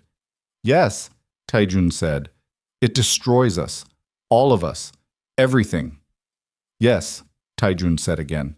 Sang-hyun nodded once. He stood. He straightened his jacket with the same precise gesture she'd seen when he first walked in, and looked at her and said, Your father would have made the same choice your employer just made. He was that kind of man. It might have been the closest thing to an apology available in him. It wasn't enough. It was what there was. He reached into his jacket a second time. The gun was small and dark, and he raised it with the steadiness of a man who has done this before, and the barrel was pointed at Naya, and she had time to think with absolute clarity. He is not going to let this leave the room. And then the shot came from behind her. Nia's body dropped before her mind caught up with what had happened. Pure reflex, knees hitting the concrete floor of the archive. The folder clutched to her chest, ears ringing from the concussive crack of it in the enclosed space. She waited for pain. There was no pain. She looked up. Sang-hyun was on the floor, not dead. His right shoulder had taken it. She could see the dark spread through the fabric of his jacket, the way his gun arm had dropped, the weapon skittering across the concrete toward the shelving unit. He was breathing. His face had gone the gray-white of someone in serious shock, the color that means the body is making triage decisions, and his left hand was moving toward his shoulder with the slow automatism of a man whose brain is still processing what happened to his body. She turned. Taejun was standing with his arms still extended, a gun she hadn't known he was carrying. His face was the most uncontrolled thing she'd ever seen on it. Not wild, nothing loose, but stripped of every layer of composed authority until what was underneath showed through. And what was underneath was a man who had just shot his mother's brother in the shoulder of a basement archive and was holding very still because movement would mean acknowledging what he'd done. The large man who'd gripped her wrist was against the far wall. He hadn't moved. He was looking at Sang-hyun on the floor and at Taejun with the gun, and doing the calculation that men in his position do when the leadership structure they operate inside suddenly and violently reorganizes itself. He chose correctly. He did not move. Call an ambulance, Taejun said to him. His voice was even in the way of someone applying enormous internal pressure to keep it that way. Then wait outside this door. Don't speak to anyone. The man pulled out his phone and walked to the door, and the door closed behind him, and the three of them were alone in the archive with the sound of Sang-hyun's labored breathing. and the ringing still fading from Nia's ears. She got up from the floor. Her knees ached. She picked up Sang-hyun's gun from near the shelving unit and held it at her side and looked at Tae-jun. And he looked at her, and neither of them said anything for a moment because there was too much to say, and the wrong order of it would be a disaster. Sang-hyun said from the floor, "You shot me." "Yes," Tae-jun said, "you shot me." "You were going to kill her." Sang-hyun's eyes went to Nia and back to Tae-jun with the effort of a man working hard to maintain focus through pain. "She has everything. She'll destroy the organization. She'll destroy you." "I know." "Then why?" "Because she's right." He lowered his arm. He kept the gun in his hand. He looked at his uncle on the floor, and his face did something complicated that she watched happen and couldn't name. Grief wasn't large enough, and fury wasn't specific enough, and what was left was something older and more structural. The feeling of a foundation revealing it was never what you built on. "You killed my mother." Sang-hyun said nothing. "Tell me you did it." His voice dropped. "Say it. Don't give me the justification. Just say what you did." The archive was very quiet. Sang-hyun's breathing was shallow and deliberate, the breathing of pain management. He looked at his nephew for a long time with the particular look of a man who knows that certain words, once said, cannot be managed back into silence. "I arranged it," he said. "Yes." Tae-jun closed his eyes for 3 seconds, opened them. "Why didn't you just stop her? Talk to her. She was your sister." "She would not have been stopped." "You don't know that." "I knew your mother," Sang-hyun said, and his voice had something in it that might have been the closest thing to real pain he was capable of. "Better than you did." She had decided. When she decided something, he stopped. She was like you, unmovable. Tae-jun turned away from him. He put his gun in his jacket, and he walked to the workstation and picked up the silver USB drive and held it in his palm and looked at it like it was a different kind of weapon, which it was. Nia said, "The ambulance will be here in 8 minutes, maybe less. When they arrive, the building's security is going to know something happened. Word will move fast in an organization this size." "I know. Sang-hyun has people. Not just him." She looked at him steadily. "The moment he's taken to a hospital and word gets out about what he said in this room, those people are going to make decisions about their own positions. Some of them will run. Some of them will try to eliminate what can be used against them." "I know," he said again. "So we have 8 minutes. He looked at her. "What do you want to do?" She thought about it for exactly 4 seconds, which was the time she had. "We secure what we have and we take it outside the building. The photographs are already off-site. The USB drive needs to go with someone Sang-hyun's network doesn't have access to." She looked at the folder on the workstation. "And I need 5 minutes with a scanner." He nodded once and went to the door. Those 8 minutes were the most compressed and deliberate 8 minutes of her life. Tae-jun positioned himself in the corridor while she used the archive's document scanner to copy every page of the ledger folder into the system and forwarded the encrypted packet to 2 external accounts she'd set up weeks ago. She put the USB drive in her jacket pocket. She put the original ledger folder back in the physical storage stack where she'd found it, which was counterintuitive but correct. Leaving the original in place meant Sang-hyun's people couldn't claim it had been removed and therefore contaminated. The ambulance reached the building in 7 minutes and 40 seconds. The next 4 hours were a particular kind of controlled chaos that she had no framework for and moved through on instinct and caffeine and the specific adrenaline of someone who has stopped being afraid because there isn't time for it. Tae-jun handled the arriving paramedics with the authority of a man who had managed crises before, which he had, though not like this. Sang-hyun was taken out on a stretcher. Conscious, shoulder wound severe but not immediately life-threatening. He said nothing when they moved him. He looked at Tae-jun once, on the stretcher, and the look contained everything that would never be a conversation between them again. The building's security was contained.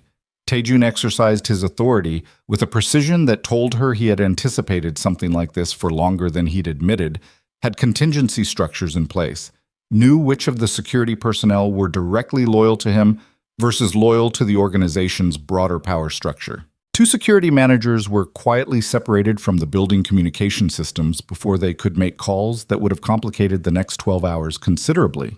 She sat in the East Conference Room on the 32nd floor at 2 in the afternoon with cold coffee and her laptop and she began building the evidentiary structure. Not for immediate release, for defensibility. Everything time-stamped and source-documented, chain of custody for every piece. She worked with the focused velocity of someone who understands that the quality of the next 6 hours determines whether the next 6 months are survivable. Tae-jun came in at 3:15. He sat down across from her. He had taken off his jacket. There was a small dark spot on the cuff of his shirt that she didn't look at directly. "Sang-hyun's condition is stable," he said. "What's happening in the organization?" "What I expected. 3 senior operational managers have gone offline in the last 2 hours. One of the legal team leads has requested emergency leave." He looked at the table. "2 men I trusted completely came to me an hour ago and confirmed they were reporting to Sang-hyun's parallel structure."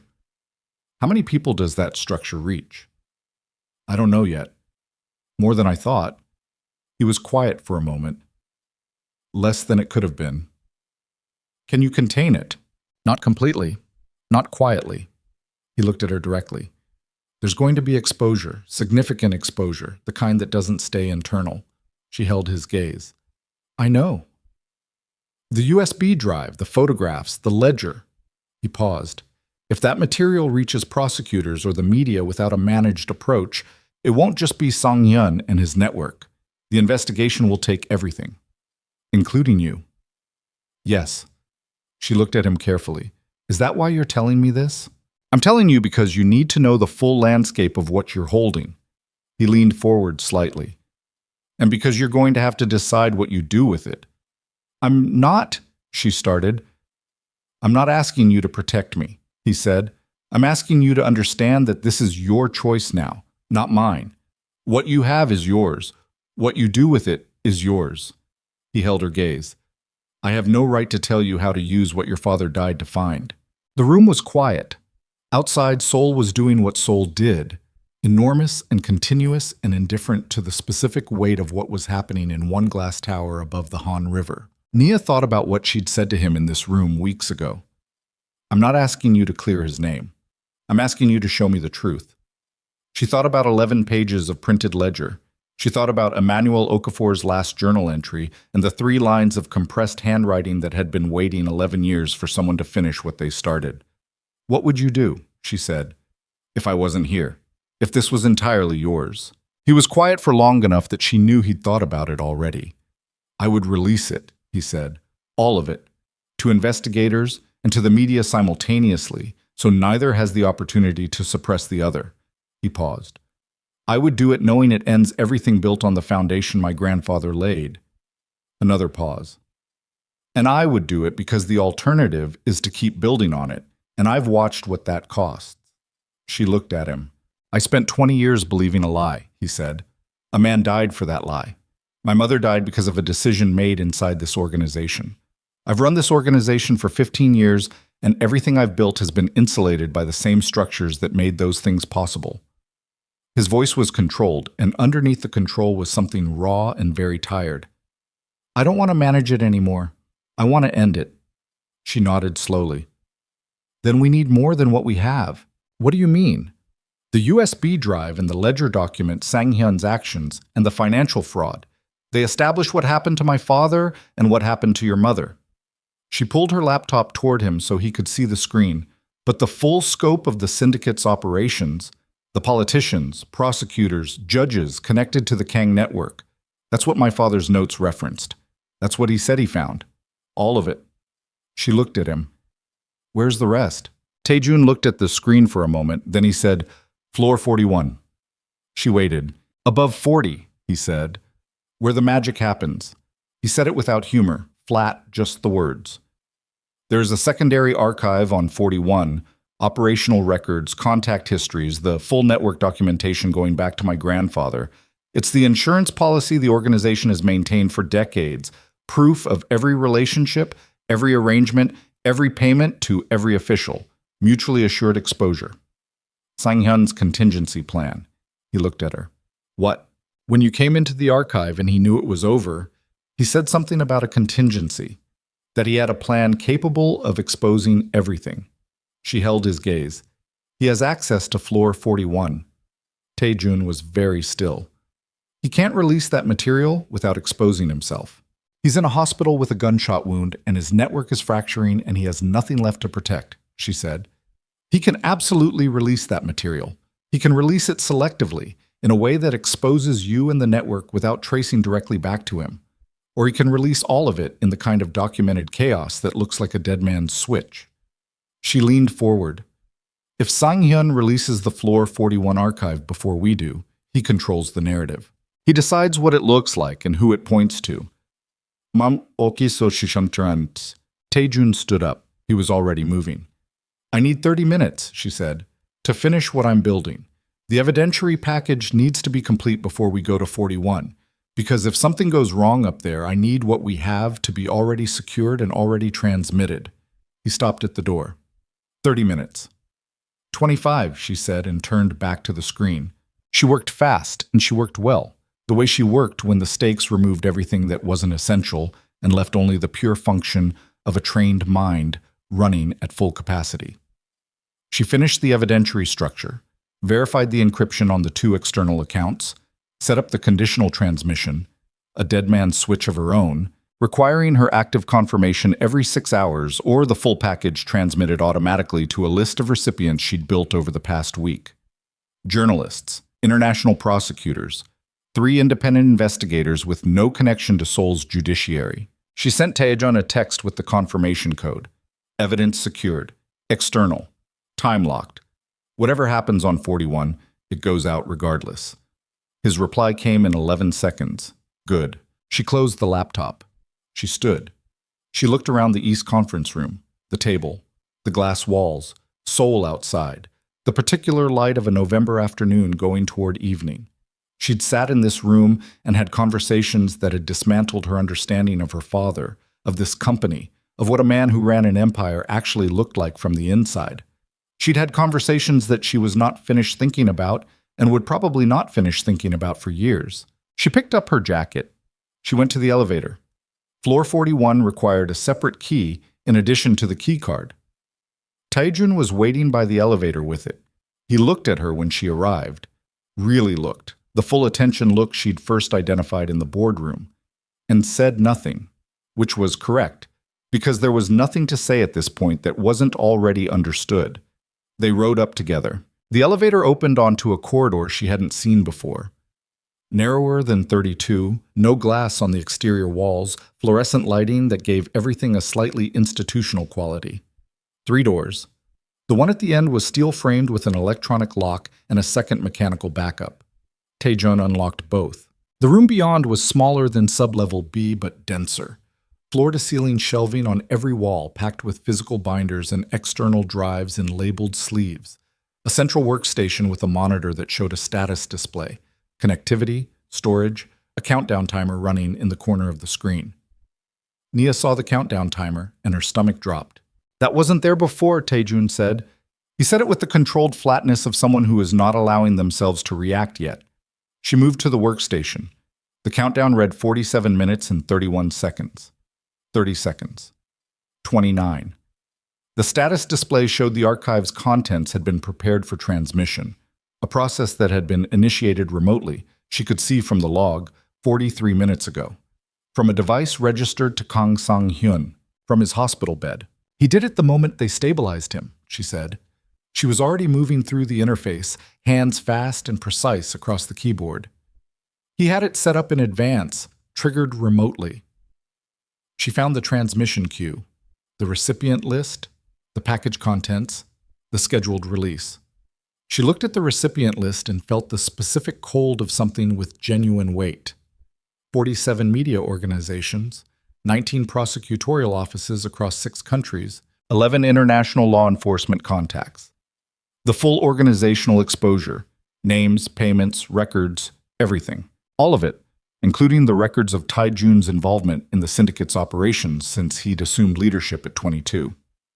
Can you stop it? He said. I can try to interrupt the transmission queue. She was already in it. But the system will have a backup trigger. If I cancel the primary, it may initiate the secondary automatically. She worked through it fast, reading the code structure, identifying the architecture. She'd studied financial systems and their security structures for years, and this was a different species of the same animal, designed to be difficult to interrupt, easy to trigger, impossible to pretend hadn't existed. What do we do? He said. She looked at the countdown. 44 minutes, 43. We override it, she said. Not cancel. Override. We initiate our own release. The full evidentiary package I've secured, plus everything in this room, transmitted through our channels to our recipients right now. We get there first. Sang-hyun's transmission still goes out in 43 minutes, but we've already set the context. We control what the first wave of information looks like. She looked at him. But it means your cooperation has to be part of the package. Your voluntary disclosure on record right now before Sang-hyun's version hits. Ibats, he looked at her for a long moment. That's everything, he said. Yes. The organization, my legal exposure, my grandfather's legacy, all of it. Yes, she said. All of it. He looked around the room, the shelving, the binders, the decades of records, the architecture of something his grandfather had built from nothing and his mother had decided to destroy and his uncle had killed to protect, and he had run for 15 years believing he was building something worth running. He looked at all of it, and she watched him look at it, and she did not say anything because this was not her decision, and she had no right to rush it. He looked at her. What do you need from me? He said. Your voice, she said. On record, right now. Everything you know about the organization, its operations, its connections. She pulled out her phone. I'm going to record it. It goes out as part of the package. Voluntary disclosure, no legal compulsion, your own words. He nodded. She opened the recording app. She set the phone on the workstation between them, screen up, red dot blinking. She looked at him. He looked at the phone. He began to speak. His voice was even and clear, and he did not hesitate, and he did not perform remorse, and he did not editorialize. He stated facts, names, amounts, dates, structures, arrangements, payments, operations spanning 15 years of his tenure and 20 years before it. He spoke for 11 minutes without stopping, and his voice did not break except once, very briefly, when he named his mother and what she had tried to do and what had been done to her. And then the control came back and he continued. When he finished, the countdown read 31 minutes. Nia transmitted the package. Everything. Her evidence, the recorded disclosure, the Floor 41 archive contents, the ledger, the USB drive materials, the complete history. It went to her pre-built recipient list simultaneously, journalists, prosecutors, international investigators.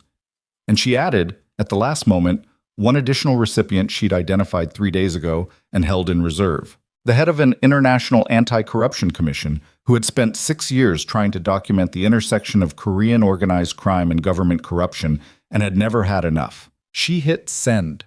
The confirmation screen showed the packet size and the transmission status and the list of recipients, and it was the most significant thing she had ever done in her life. And it felt, in the moment, like nothing at all. Like finishing a calculation.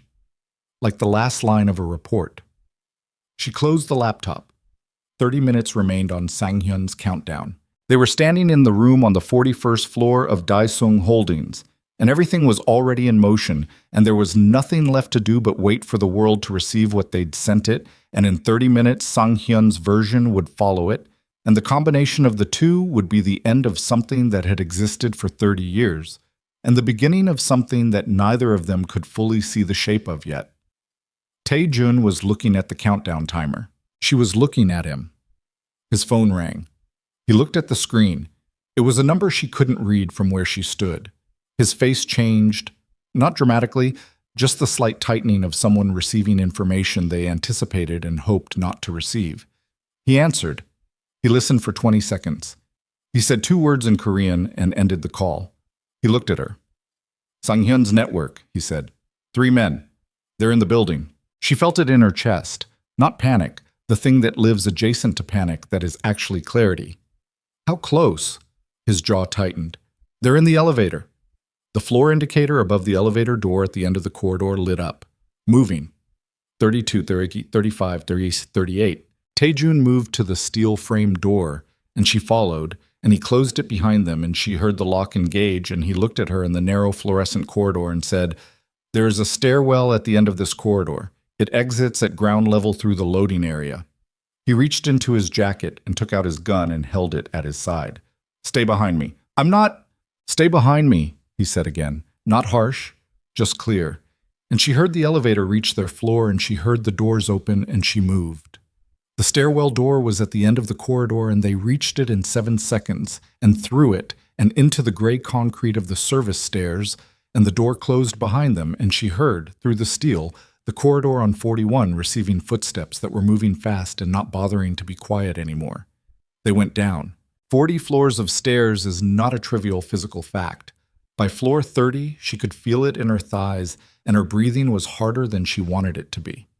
Taejun was ahead of her, checking each landing before she came through, moving with the practiced efficiency of someone who had thought about exits before, which she suspected he had, because men in his position either thought about exits or they didn't last long enough to reach 39. At floor 28, the stairwell door above them opened. The sound of it echoed down the concrete shaft. The specific heavy clang of a fire door pulled back hard, then footsteps. Fast. Multiple sets. Taejun looked up, then at her. He pointed down. She moved. Floor 20. Floor 15. The footsteps above were gaining. These were men in physical condition, not office workers, and they had the advantage of knowing the building's layout in ways she and Taejun might not. At floor 12, Taejun grabbed her arm and pulled her through the stairwell door and into the 12th floor corridor and closed the door behind them with controlled force. Not a slam, not a sound that would echo and confirm their location. The corridor was empty. Late afternoon, the regular staff long gone from the upper floors. He was moving already, toward the far end of the corridor, and she was with him. And she looked at her phone and saw that it had been 4 minutes since the transmission went out. And she thought about the confirmation screen and the packet size and the recipient list, and she thought, it's done. Whatever happens in this building in the next 10 minutes, it's done. That thought was the thing that kept her legs moving. Floor 12 had a secondary elevator, a service lift, smaller, not on the main panel, accessible from a maintenance corridor at the far end. Taejun reached it and hit the call button, and the wait was 11 seconds. And those 11 seconds were the longest she'd spent in the building, listening for footsteps in the stairwell, watching the indicator, breathing through her nose. The service elevator arrived. They got in. Ground floor, loading area. The doors opened onto the cold air of a November evening and the smell of vehicle exhaust and the particular industrial quality of a building's service entrance. And Seoul was right there, massive and luminous and ongoing. The city that had no investment in what happened to either of them and would continue at its enormous scale regardless. She stopped in the loading area and breathed the cold air and looked at the sky above the buildings and thought, we made it out. Her phone buzzed.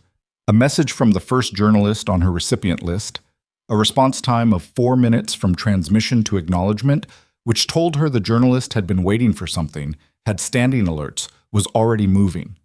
2 seconds later, a second response from a different recipient, then a third. She showed the screen to Taejun. He looked at it. He looked at the sky. He looked at her. It's moving, she said. He nodded. Behind them, the loading area door opened, and one of the men from the stairwell came through it at a run, and Taejun turned, and the man stopped when he saw the gun, and the three of them occupied a frozen second in the loading dock of Daesung Holdings, with the city going on behind them, and the evidence already in the hands of 47 media organizations, and 19 prosecutorial offices, and the world. The man stopped when he saw the gun. He was younger than she'd expected, mid-30s, broad through the chest, breathing hard from the stairs. He had his own gun half raised, and his eyes moved between Taejun and Nia and the loading dock exit behind them, and he was doing the same calculation every person in his position does. The math of what's already lost versus what can still be saved. Taejun spoke to him in Korean, quiet, not threatening, the tone of a man stating a fact. The man looked at Nia. He looked at her phone. The screen still lit with response notifications stacking up from the transmission. He looked at Taejun. Something moved through his face, not surrender exactly, but the collapse of a particular belief, the belief that there was still something to protect by doing what he'd come here to do. He lowered his weapon. He set it on the ground of the loading dock and stepped back from it and put his hands at his sides and stood there in the November cold, looking like a man who had just watched the building he worked in become something he didn't recognize. Tae-jun said something else to him. The man nodded once. He walked past them toward the loading dock exit and out into the city, and he didn't look back. Nia exhaled. "What did you tell him?" she said. "That it was over," Tae-jun said, and that the choice of what he did next was his own. They stood in the loading dock for another moment, the cold air coming off the street, the city noise filling in around them. And then Tae-jun's phone started ringing and didn't stop, and the real aftermath began. What followed was not clean. It was never going to be clean, and she had known that. But knowing a thing and living inside it are different experiences with different weights. The next 72 hours moved in a way that defied normal time, stretched and compressed at intervals that had no relationship to the clock, full of faces and voices and rooms and documents, and a sustained level of alert that left her by the third morning with a headache behind her left eye that paracetamol didn't touch and hands that shook slightly when she held a coffee cup. The package had landed exactly as she'd structured it.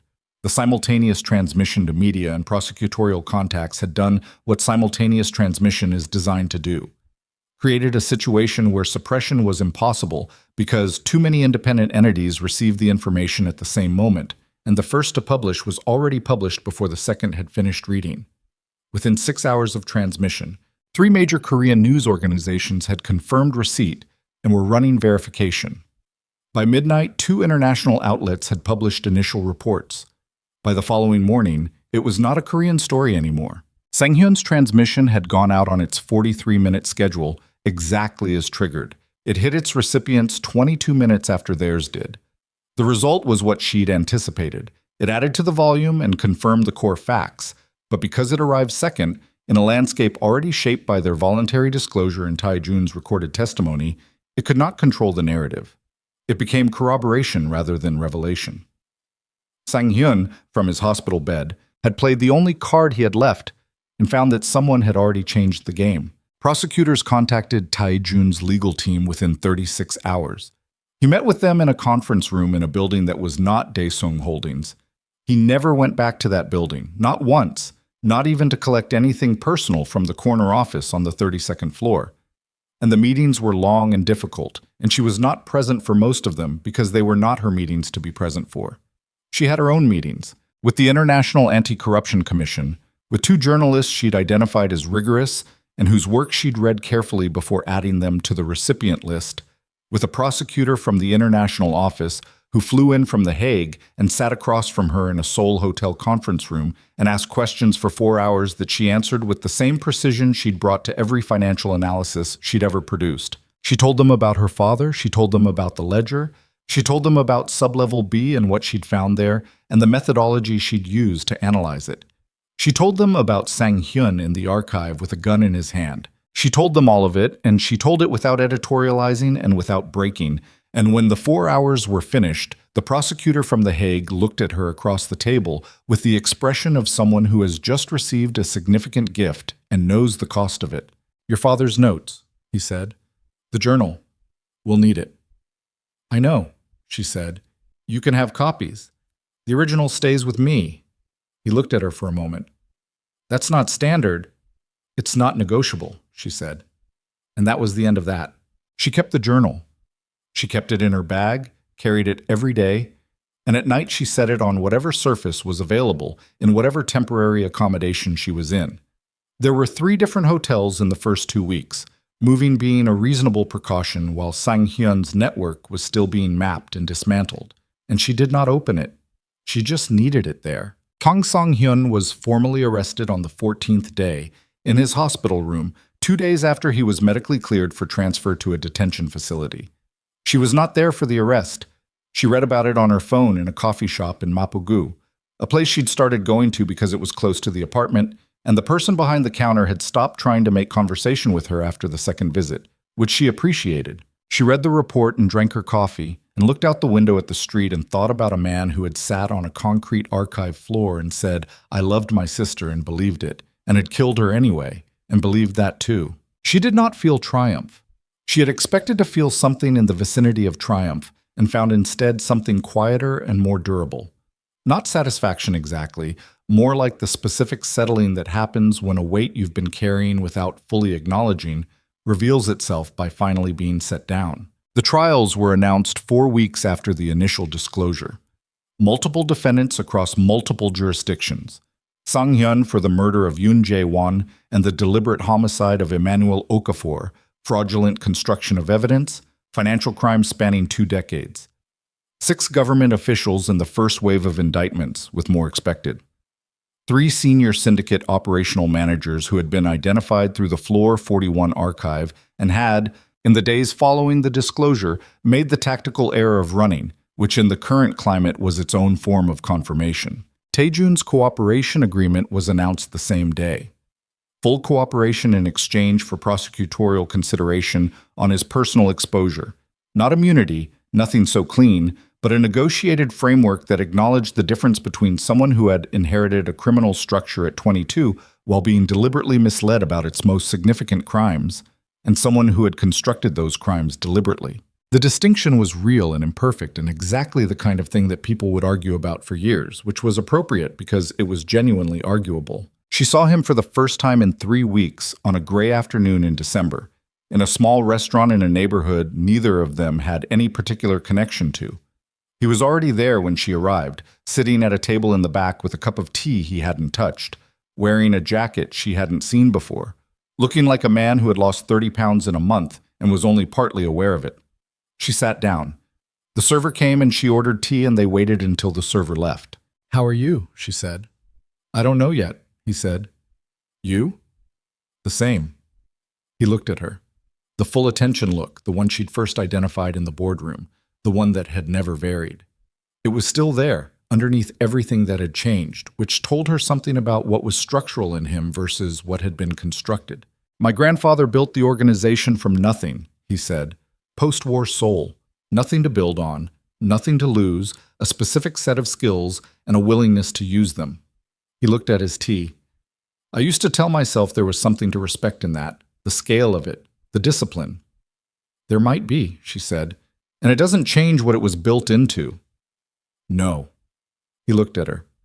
"What are you going to do after all of this?" She thought about it. She had been thinking about it, in the margins of the past month, in the small hours in hotel rooms when the work was done and there was nothing left to manage and the question of what came next had room to exist. "I'm going back to Lagos," she said, "for a while. There are things I need to do at home first." She paused. "My mother deserves to know what happened to my father, the real version, not the cardiac arrest story." He was quiet. "That will be hard." "Yes." She looked at the table. "She's waited 11 years not knowing what she was actually waiting for. She deserves to stop waiting." She looked up at him. "What about you?" "The legal process takes as long as it takes," he said. After that, he stopped. "I have some money that isn't connected to the syndicate's structures. Personal investments I made outside the organization's frameworks. Enough." He paused. "I've been thinking about the Okafor Justice Foundation." She looked at him. "Your father's notes," he said. "The last entry. The foundation is rotten." He was describing the Kang organization, but the word... He stopped again. Chose his words the way she'd watched him choose his words from the beginning, with the precision of someone for whom language was a tool with specific tolerances. "I would like to build something with that name, if you'd permit it. Not as penance, as direction. Something real, with the money I have left, focused on exactly what your father was trying to do when he died." She looked at him for a long time. The restaurant was quiet around them, the December afternoon light coming through the window at a low angle, Seoul going on outside in its enormous and different way. "That's not my permission to give," she said. "It's my mother's. And it's the families of everyone else who got hurt by what that organization did." She paused. "But I'll talk to her." He nodded. He picked up his tea. He drank it. He set the cup down and looked at his hands for a moment, the hands she'd first noticed on the arm of his chair in the boardroom, resting flat with the stillness of a man accustomed to holding things still by will alone. "I'm sorry," he said. "About your father." She looked at him. The apology was plain and direct and didn't reach for anything more than what it was, and that was the right way to say it, and she received it the same way. "I know," she said. They sat in the restaurant until the tea was gone, and the afternoon went to early evening outside, and the city lit up in the particular way Seoul lit up, the neon and the towers and the river and the immense ongoing fact of it. And then they walked out into the cold and stood on the sidewalk for a moment, and she said she'd call him about the foundation, and he said he'd be available whenever, and they went in separate directions. She stopped at the corner and looked back once. He was already gone, absorbed into the city, one man in a very large place, carrying what he'd done and what had been done, and the specific weight of being the last person standing in a structure you'd spent your whole life inside without knowing its full dimensions. She turned and walked toward the subway. She went home to Lagos 6 weeks later.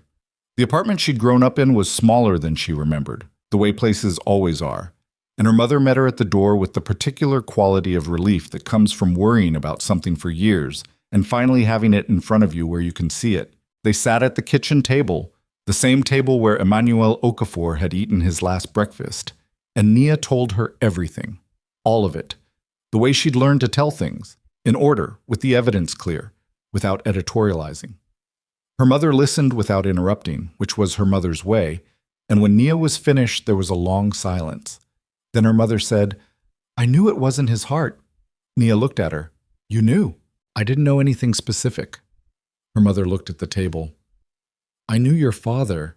He was not a man whose heart gave out at 51. His heart was the strongest thing about him." She was quiet. "I didn't know what to do with that. I had a 15-year-old daughter and no evidence, and I didn't know what to do with it, so I—" She stopped. "I put it somewhere and left it there." "I know," Nia said. "You're so much like him," her mother said. "You always were, the way you go after a thing, the way you don't let go." Nia opened her bag. She took out her father's journal and set it on the table between them. Her mother looked at it.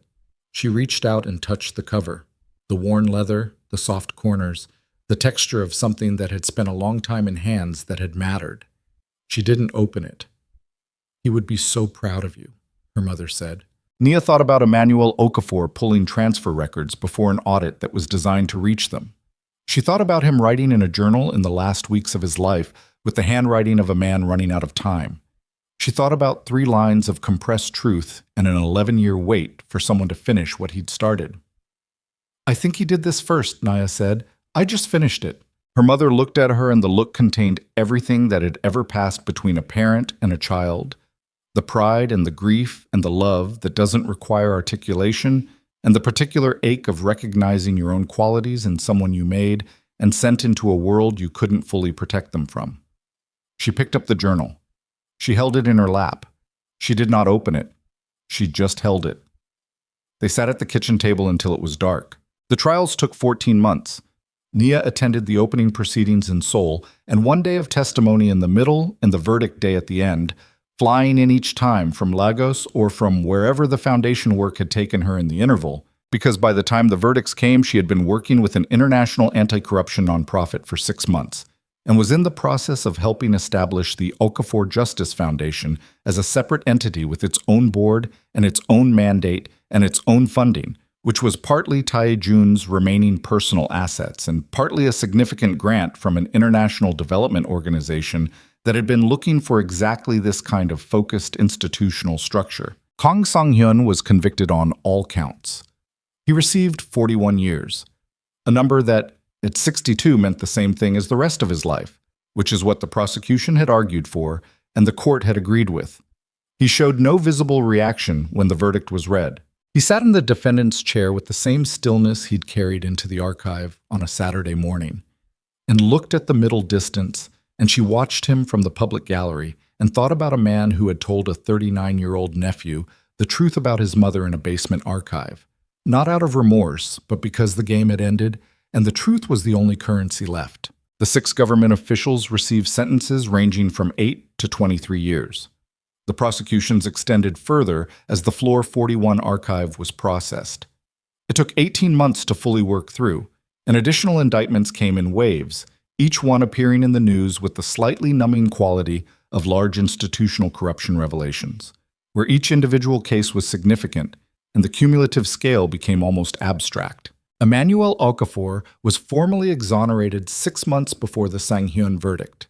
A legal proceeding in Seoul, that vacated the internal determination that had stood for 20 years, replacing it with a documented finding that he had been the victim of a deliberately constructed false narrative and had in fact been working to expose the very crimes he was falsely accused of enabling. The finding was not widely covered in the press. It was a procedural exoneration of a man most people had never heard of. But it was thorough, and it was permanent, and it was in the record. Nia attended that proceeding alone. She sat in a small courtroom and listened to the legal language of exoneration, the formal declaration of innocence, the citation of evidence, the correction of the record. And she was quiet throughout it, and she was quiet afterward in the corridor, and she walked out of the building into a Seoul afternoon and stood on the steps and felt the particular quality of something completed. Not over. Completed. There was a difference. Over meant finished and forgotten. Completed meant the thing had reached its proper end, the end it had been moving toward, and could now be understood as whole. She called her mother from the courthouse steps. "It's done," she said. Her mother was quiet for a moment, then, "Come home soon." "I will," Nia said, "soon." She stood on the courthouse steps a few minutes longer and watched Seoul go about its business. The people, the traffic, the scale of the place, the way it contained so many lives, and moved so much at once, and registered no particular weight for any individual thing happening inside it. She had spent 4 months here now across multiple visits, and the city had never once rearranged itself to accommodate her. And that was fine. That was what cities were. And she had no particular illusion that Seoul owed her anything. What she had instead was the exoneration document in her bag, beside the journal. She went to get on the subway and her phone buzzed with a message from Tae-jun. Short, which was his way. "I heard. I'm glad." And then, after a few seconds, "The foundation board meets next week." Harin confirmed the venue. Harin, who had noted her archive visits without reaction and had apparently, throughout the entire period, known considerably more about what was happening than her expression had ever suggested. Harin had left Daesung Holdings within 2 weeks of the disclosure, before the building was formally seized as part of the asset freeze, and had, with the specific competence of someone who has spent 15 years keeping a complex operation functional, transferred her skills to the foundation's administrative structure.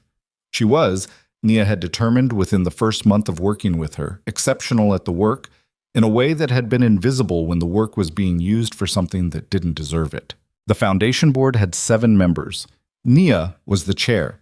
Tae-jun held a non-voting advisory role, which had been the subject of some discussion in the early formation stages and had landed where it landed because of what he'd contributed and what he'd done, and the real and unresolved complexity of both those things, and also because in a practical sense the foundation wouldn't exist without him, and pretending otherwise was its own kind of dishonesty. The work was not dramatic.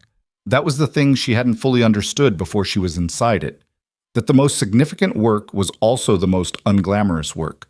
The bureaucratic and institutional and legal and administrative machinery of building something that would outlast the people who built it. Grant applications and board governance and case intake protocols and partnerships with legal aid organizations in 4 countries, and the specific exhausting diplomacy of persuading institutions to take on risks they didn't want to take on, and the particular satisfaction, when it worked, of watching something that had existed only as a concept acquire infrastructure and then acquire cases and then acquire results. She traveled a lot. Lagos, Seoul, London, occasionally The Hague and Brussels. She became the kind of person who existed primarily in transit, who learned which airport lounges had the quietest corners and which ones had the best coffee, and who could sleep on a plane in any seat position and wake up ready to work. She was very good at the work.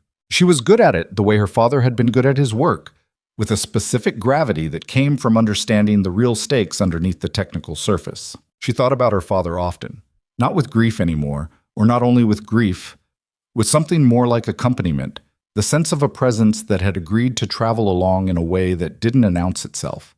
She kept his journal in her bag until the bag wore out, and then she transferred it to the new one. She opened the journal properly for the first time, all the way through from the beginning, on a flight from Seoul to Lagos 14 months after the Sang-hyun verdict.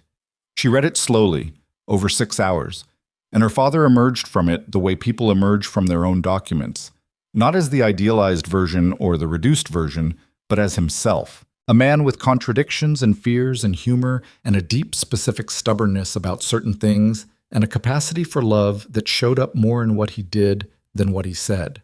He'd written about her. Several entries, the way she'd done in school, the time she'd argued with her mathematics teacher about an answer the teacher had wrong and had been correct, and had not let it go until the record was corrected. He'd written, "She doesn't let things go. I don't know if that's something she got from me or something she came to herself. Either way, it's going to be either her greatest quality or her most significant problem, possibly both at once." She sat with that at 35,000 feet, and the flight path carried her south over the continent toward home, and she thought, both at once. Yes, that was about right. 1 year and 3 months after the Sanghyun verdict, on a Saturday in March, Tae-jun asked her to marry him. It was not a dramatic moment. They were sitting in the office of the foundation's Seoul branch, a set of rooms in a building in Yongsan-gu that had the productive clutter of a place where real work happened. Files, whiteboards, 3 laptops in various states of open, a coffee machine that was the most used object in the space. She'd been reviewing the budget projections for the year's expanded caseload. He'd been working through a partnership proposal with an anti-trafficking organization in the Philippines. He set down his pen.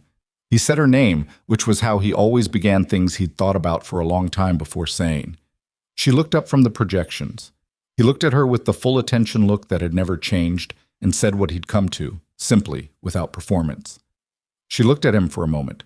She thought about this boardroom and the documents across his shoes, and the East Conference Room after hours and a sub-level B archive, and a stairwell and a loading dock and a small restaurant in December and courthouse steps in Seoul, and 14 months of board meetings and case files and flights, and the specific experience of building something with someone and learning, in the course of it, that the person you were building it with was exactly who they appeared to be when you removed everything that was constructed, which was not a thing she'd taken for granted and would not take for granted. "Yes," she said. He looked at her like he was making certain he'd heard correctly. She looked back at him like he had. He reached across the desk and took her hand and held it with the same steadiness he'd brought to everything since the archive. No excess, no performance, the grip of a person who means what they're doing. They got married 4 months later. Small, in Lagos, in her mother's garden. 11 people. Her mother, who held herself with the specific dignity of a woman who had carried a hard thing for a long time and set it down and had not been diminished by either. Ha-rin, who attended with the precise social grace she brought to everything and cried at the ceremony with the efficiency of someone who had allotted a specific amount of time for it and stuck to it. 2 members of the foundation board.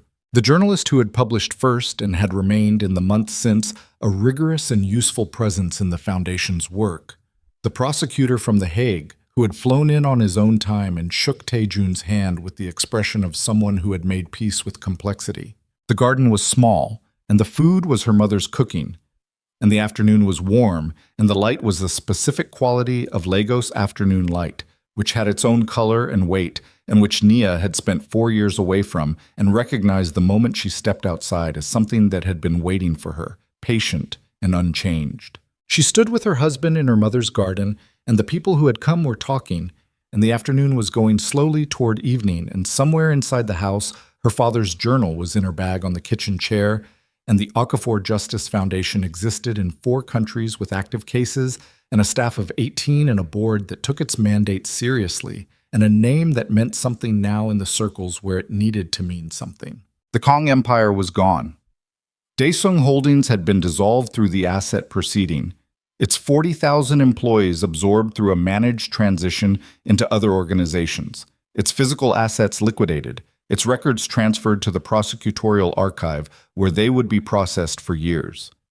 The building in Gangnam-gu had a new tenant, a technology company, and its glass exterior looked the same from the street and reflected the same sky and held no visible trace of what had happened inside it. Seoul continued. The city that had no investment in any particular outcome had continued at its enormous scale, absorbing what had happened the way cities absorb things, into the texture of itself, making it part of what it was, moving on. In certain circles, in certain conversations, the Kong Syndicate disclosure had been a landmark, a reference point for how quickly a decades-old criminal structure could be dismantled when the right evidence reached the right people at the right moment. In her mother's garden, Nia watched the afternoon light move across the grass and thought about her father. She thought about him the way she'd come to think about him, as a presence rather than an absence, as something that had shaped the shape of what she was and therefore continued in what she did. He had found something and tried to protect it, and had paid for that with everything. And then the thing he'd tried to protect had found its way to the right hands and done what he'd intended it to do, just 11 years later than he'd planned. Late, but not lost. Never lost. Her mother came to stand beside her. She put her hand on Nia's arm and looked out at the garden and the light and the people in it and said nothing because nothing was necessary. And the two of them stood there in the particular quiet of the end of something and the beginning of something else. And the garden held them both in the March afternoon, and the light went golden and then soft, and then the evening came, and the city outside the garden walls went on.